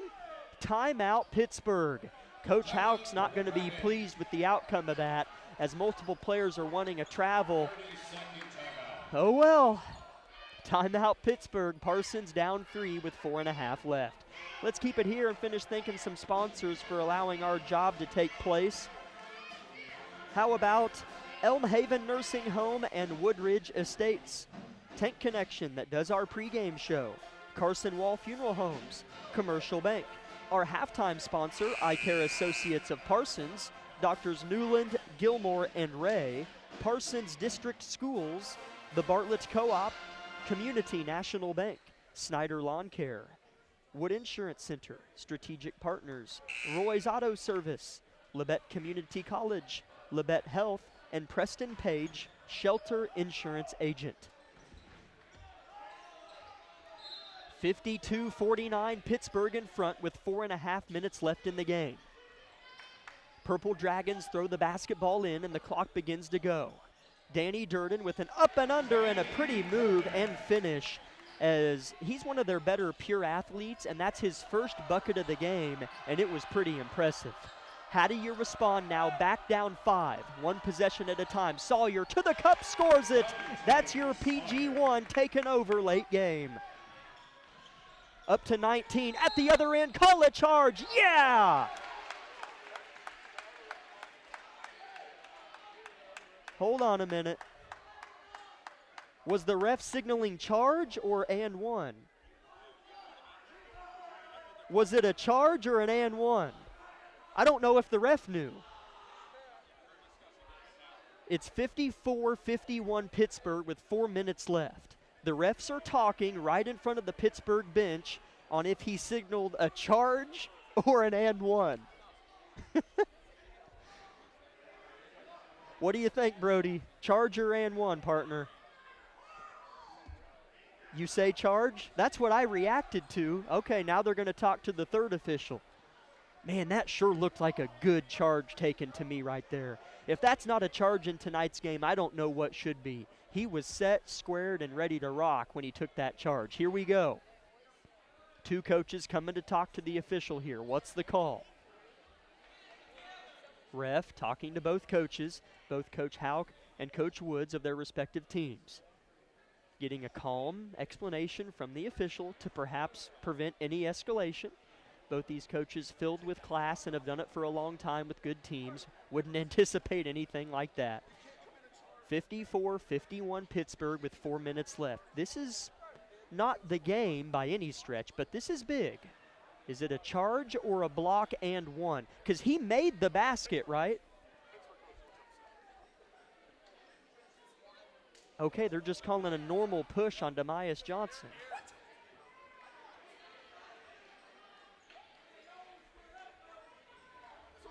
I'm just listening here. I'm looking at the ref here. Okay.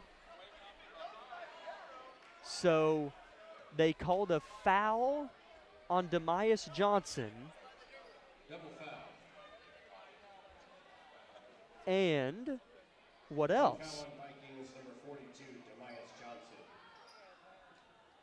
And another foul on number 1 for the Dragons, Danny Durden. Okay. So a foul on Demias Johnson for Parsons and a foul on Danny Durden for Pittsburgh. So a double foul. Now Coach Woods wants an explanation, and the ref trots back over to the purple padded score table. Here's a correction. Player control foul was called on number 20, Malachi Meadows.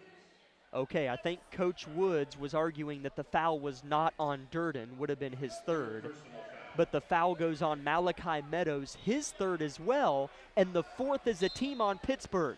So I'm going to go glass half full and look at it like Pittsburgh just picked up their fourth team foul, and that was it.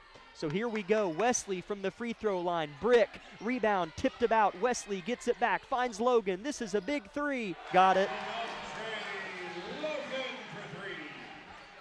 So that was big. The fact that it wasn't a charge, given that they made one. Sawyer to respond, hits the rim and dies. Up, scoring is Jason Smart off the rebound. Jason's done a nice job crashing the offensive glass. 57-53 Pittsburgh, 3:28 left in the game. Logan holds the ball hip high, finds Meadows near corner. Ball worked around the horn. Now inside Wesley, back to Meadows, traveled, turnover Pittsburgh, and it'll go to Parsons. In comes Quirin and Keel. Those two in black are going to get Largent and Barkus. Really interesting sequence there from the officiating crew, and they ended up calling a double foul, one on each team.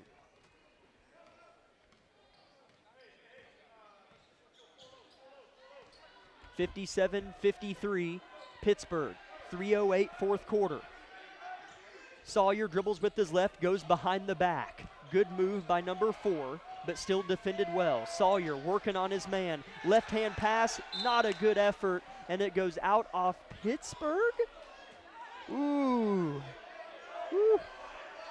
Did that hit his foot? It had to have hit his foot. Okay. It looks like it might have hit the Dragons' foot, because that sure looked like it went off of Parsons from my angle. But Parsons is going to keep it here in the near corner. Keel throws it in. Got to be a foul, and they call it. That's a foul on Danny Durden. Coach Woods is beside himself, and that's his third and 2 free throws for Parsons. That was huge, as Durden was going for the ball, making a play on the ball, but kind of ran into the side of Dante Sawyer in the act of doing so. So that's going to be 2 more free throws for Sawyer, who's a 6 for 6 from the line tonight. That is a 4-point swing if Sawyer makes these free throws. Because if they don't call a foul, Danny Durden was going to do a windmill dunk at that end of the floor, and Pittsburgh was going to go up 6. But with the foul, and if he makes these, it'll be a 2-point game rather than 6. First free throw for Sawyer's good. That was huge. That was huge.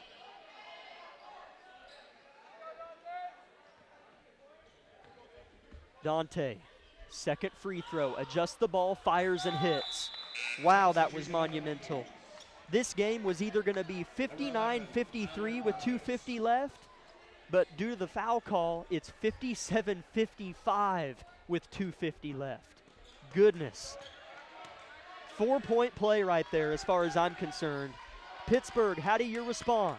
They get over the head of the Parsons press. That's how they start. Now they rotate it far side. Davis looks to drive. If Parsons does anything that might look like a foul, they're probably going to call it, because the foul count is 5-2 right now in favor of Parsons.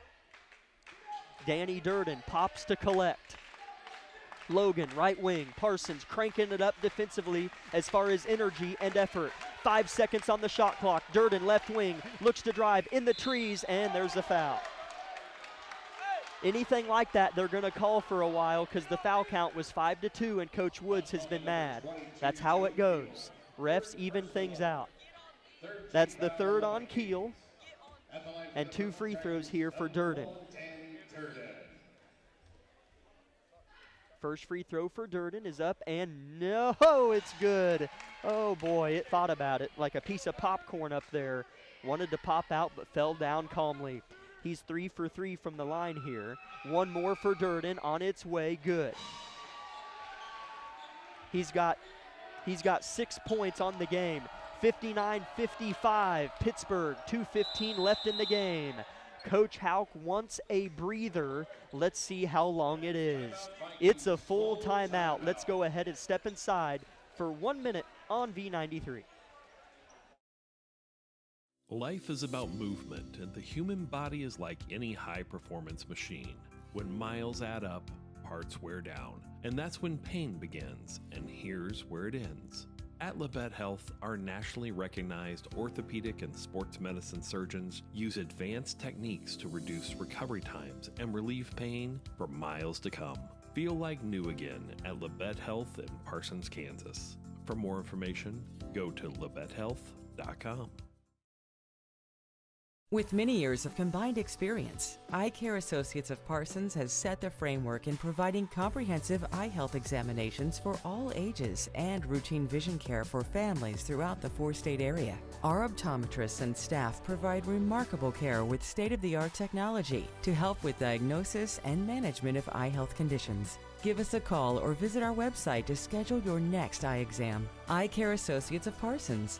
Experience modern eye care.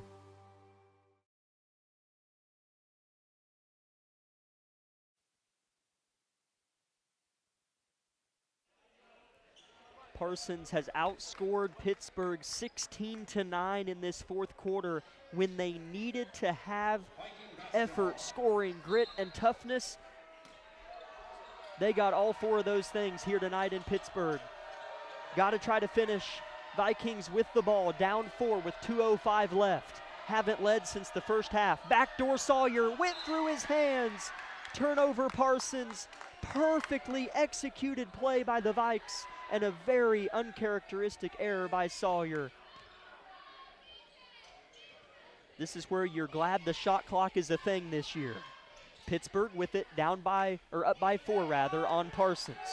Good defense by Barkus on the backside of Davis. Tipped pass but finds Durden. He'll look to get downhill, shoot a floater, miss it deep, rebound Parsons. Needed that badly.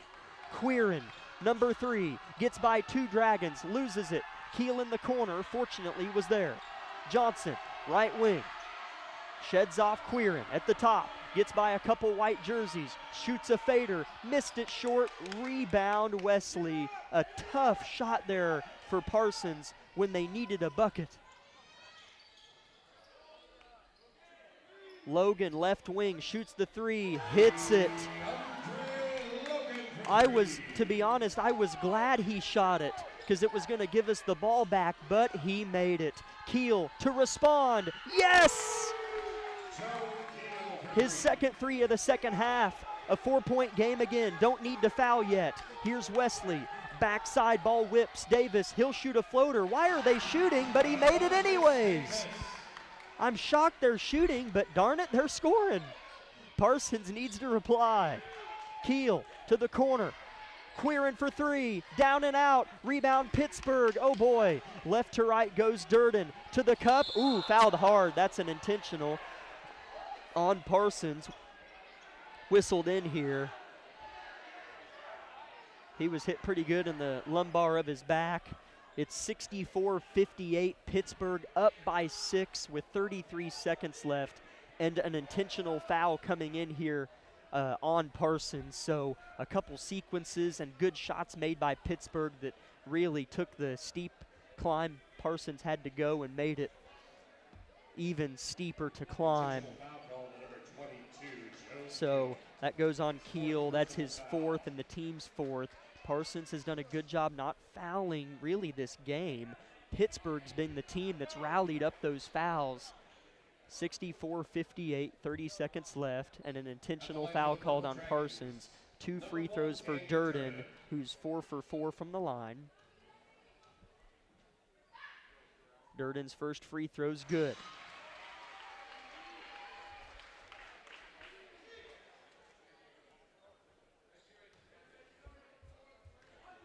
Second free throw for Durden, takes a big exhale in front of his home crowd, lets it rip and hits. And so I think Pittsburgh gets the ball as well, now up by 8 with 33 seconds left. So they do, due to the intentional foul. It was not just a common foul. So that really depletes Parsons' chances here quite a bit unless they get a steal and run out or something like that. As the referee over here is talking to the scores table yet again, cannot begin play until he's back on the floor.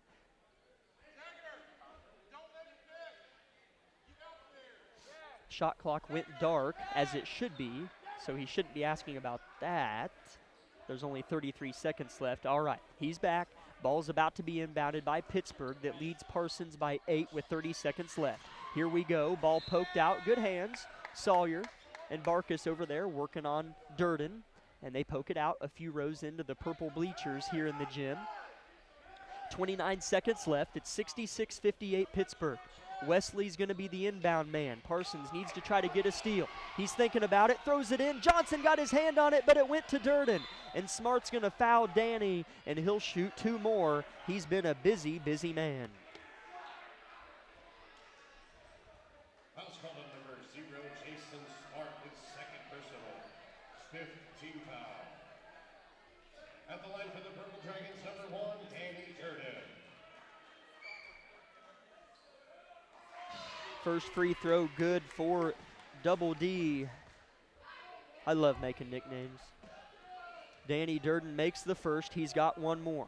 This will make it a 10-point Pittsburgh lead, and I can tell you, as he makes it, This was not, in some parts, this was a 10-point game. But boy, the way Parsons showed toughness, I would hate to see this game end in a 15-point loss or so.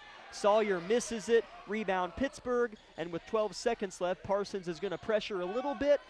Pittsburgh breaks it, and they're going to let it run out. So Parsons isn't quite going to be able to complete the win here tonight, but goodness, their presence was felt in Pittsburgh High. What a great effort by Parsons here tonight. 68-58, Pittsburgh wins it. That's your ball game from Pittsburgh. Let's step aside for 3 minutes and come back with the Bowen Pharmacy postgame show, and I believe we will also hear from Coach Howe. At Labette Center, we have worked hard to make it easier than ever to start on your journey to wellness. The center provides a full range of mental health and substance use services to individuals of all ages. With expanded services and same-day access, you can begin your journey when you are ready. Visit our website at lcmhs.com to find out more about our services and begin your journey to wellness today. Labette Center for Mental Health. Help for today. Hope for tomorrow. Life is about movement, and the human body is like any high-performance machine. When miles add up, parts wear down, and that's when pain begins, and here's where it ends. At Labette Health, our nationally recognized orthopedic and sports medicine surgeons use advanced techniques to reduce recovery times and relieve pain for miles to come. Feel like new again at Labette Health in Parsons, Kansas. For more information, go to labettehealth.com. Discover what you've been missing in Parsons, Kansas. Curious Minds Discovery Zone, a children's museum that inspires a love of learning, with hands-on exhibits for all ages to imagine, create, learn, and discover. Kids enjoy looking through microscopes, building on our magnetic ball run wall, creative play in our doctor's office or grocery store, and lots more. Discover, explore, Parsons, Kansas. Bowen Pharmacy supports the Parsons Vikings here, and here, and here. It's our goal to keep you covered. At Bowen Pharmacy, we give no excuses for you not to make it to the game. And it's always a great day to be a Viking.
Welcome in, basketball fans. My name's Jack Leake, filling in for Scott and Tony on the broadcast tonight. This is the Bowen Pharmacy post-game show of Parsons Viking basketball.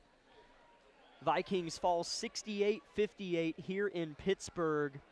The scoring totals in the second half were 31-35 Pittsburgh, and some of those were from free throws shot by Pittsburgh at the end. I think Parsons won the second half. Just as far as, you know, my opinion on the execution, on the toughness, on the comeback, on things like that. Parsons really rallied multiple times, and each time just came up short. I don't think Parsons' lead ever got more than one or two in that first half, and then they never were able to lead in the second half. Kind of felt like they would kind of exhaust all their efforts to get back within a handful, and then Pittsburgh is just so hard to bottle, and they'd go back up 8 or 10, and then it just ended up slipping away. So that's kind of a short summarization of how I think the game went tonight. Boy, Parsons, Sawyer finished with 21, and then nobody else really finished, upwards of 12, 15, 16. It went all the way down to Jason Smart, who had 9. So, bear with me. I do the radio for Labette County, so I don't follow this Parsons team every week, and so I don't know if there has been a second score or if I'm foolish in saying what I'm saying or what the case is. But I think if they could have used that one more score or that initiator tonight, a couple more shots to fall, they really could have been in play. But I know what Coach Houck very well might say if he comes to join me. Giving up 68 points isn't a ton, but it's hard to win a lot of games in this league when you give up 68, especially to Pittsburgh. It was Sawyer with 21, Smart with 9, Quirin with 8, Johnson with 7, Keel with 6, Largent with 5, and Barkus with 2. Here comes Coach Houck as part of the Bowen Pharmacy post-game show. Just a moment. Sorry, Coach. There you go. Coach, thanks for trotting over and having a chat with me. 68-58, the final score. Sawyer had 21 points. Coach, I'll just let you open with the opening statement on tonight's contest. Man, that start of that game, just, getting down, I don't know, what were we down, 13-2 or 13? I don't know. It was like 20-8, something like that. It was a big deficit to start. So man, when you're playing the defending, 4 or 5-time league champs on the road, you can't do that, or it's going to make it really tough. And it made it really tough for us all night long. And hey, credit our guys; they fought back, took the lead. I love that. I love that fight in our group. We got a lot of fight in us. It just comes down to we just got to execute on some details. Yeah. We were right there with some Yes. with some things. So yeah. There were 2 or 3 different times in this game where the troops were rallied on your end and you made a push. Yeah. Does it get harder and harder as the game goes on to rally again? Oh, yeah. Okay, let's rally again. Yeah. What's that like? Yeah. Because you did it 3 times. You're just married. You haven't ever had kids, right, Jack? That's so pretty I good. mean, hey, that's teenagers. Honestly, I mean, it's hard. Mm-hmm. It's really hard because at some point you want them to rally themselves and not have to, Yeah. I think Bill Self said the same thing the other night. How he's like, at some point I run out of let's go speeches, and the kids can take off with it. And that's one thing I challenged them with after the game is I feel like we left some things out there, and that's one of them is just we were on our heels a little bit, instead of just them driving it. So, but yeah, that's hard. Yeah, without question. I noticed in the moments whenever you all really made that push and played well, Pittsburgh got a little tight, rushed some shots. Right. So I think that's something that your players fed off as well tonight. Yep. The defense was good in those stretches too. Yeah. I thought there were moments where we just looked great, and then moments where we were just really, not so great. Yeah. And we got to have more great moments and more maybe even in between, and not just the really bad possessions. We got we can't beat ourselves and expect to beat Pittsburgh or Chanute. It's going to be tough at our place Friday night. So. By my count, I have 15 for 17 for your team from the free throw line. Yeah. Maybe off 1 or 2, but that's pretty darn good. Yeah.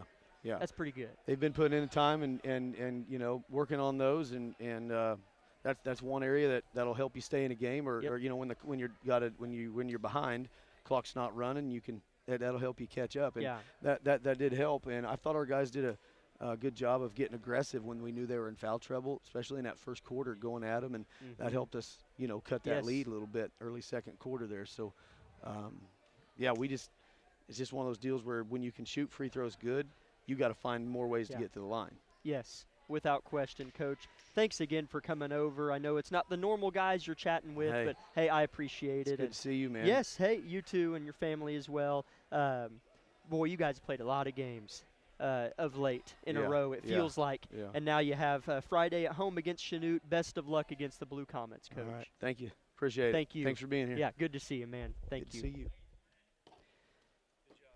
Thanks, man. Vikings fall 68-55 on the road against the Purple Dragons. That will do it for the Bowen Pharmacy postgame show and tonight's broadcast of Parsons Viking basketball. Thank you, everybody, for hanging with me tonight. Again, I'm Jack Leake, alongside Brody Wright, saying good night from Pittsburgh, Kansas. And as always,